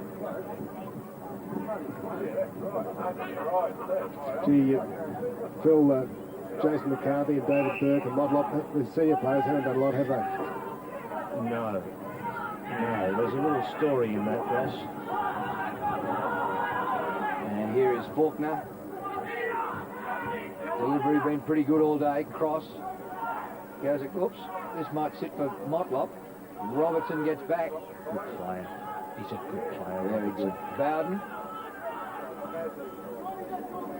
Any amount of Werribee players here. And the mark to Sean Smith.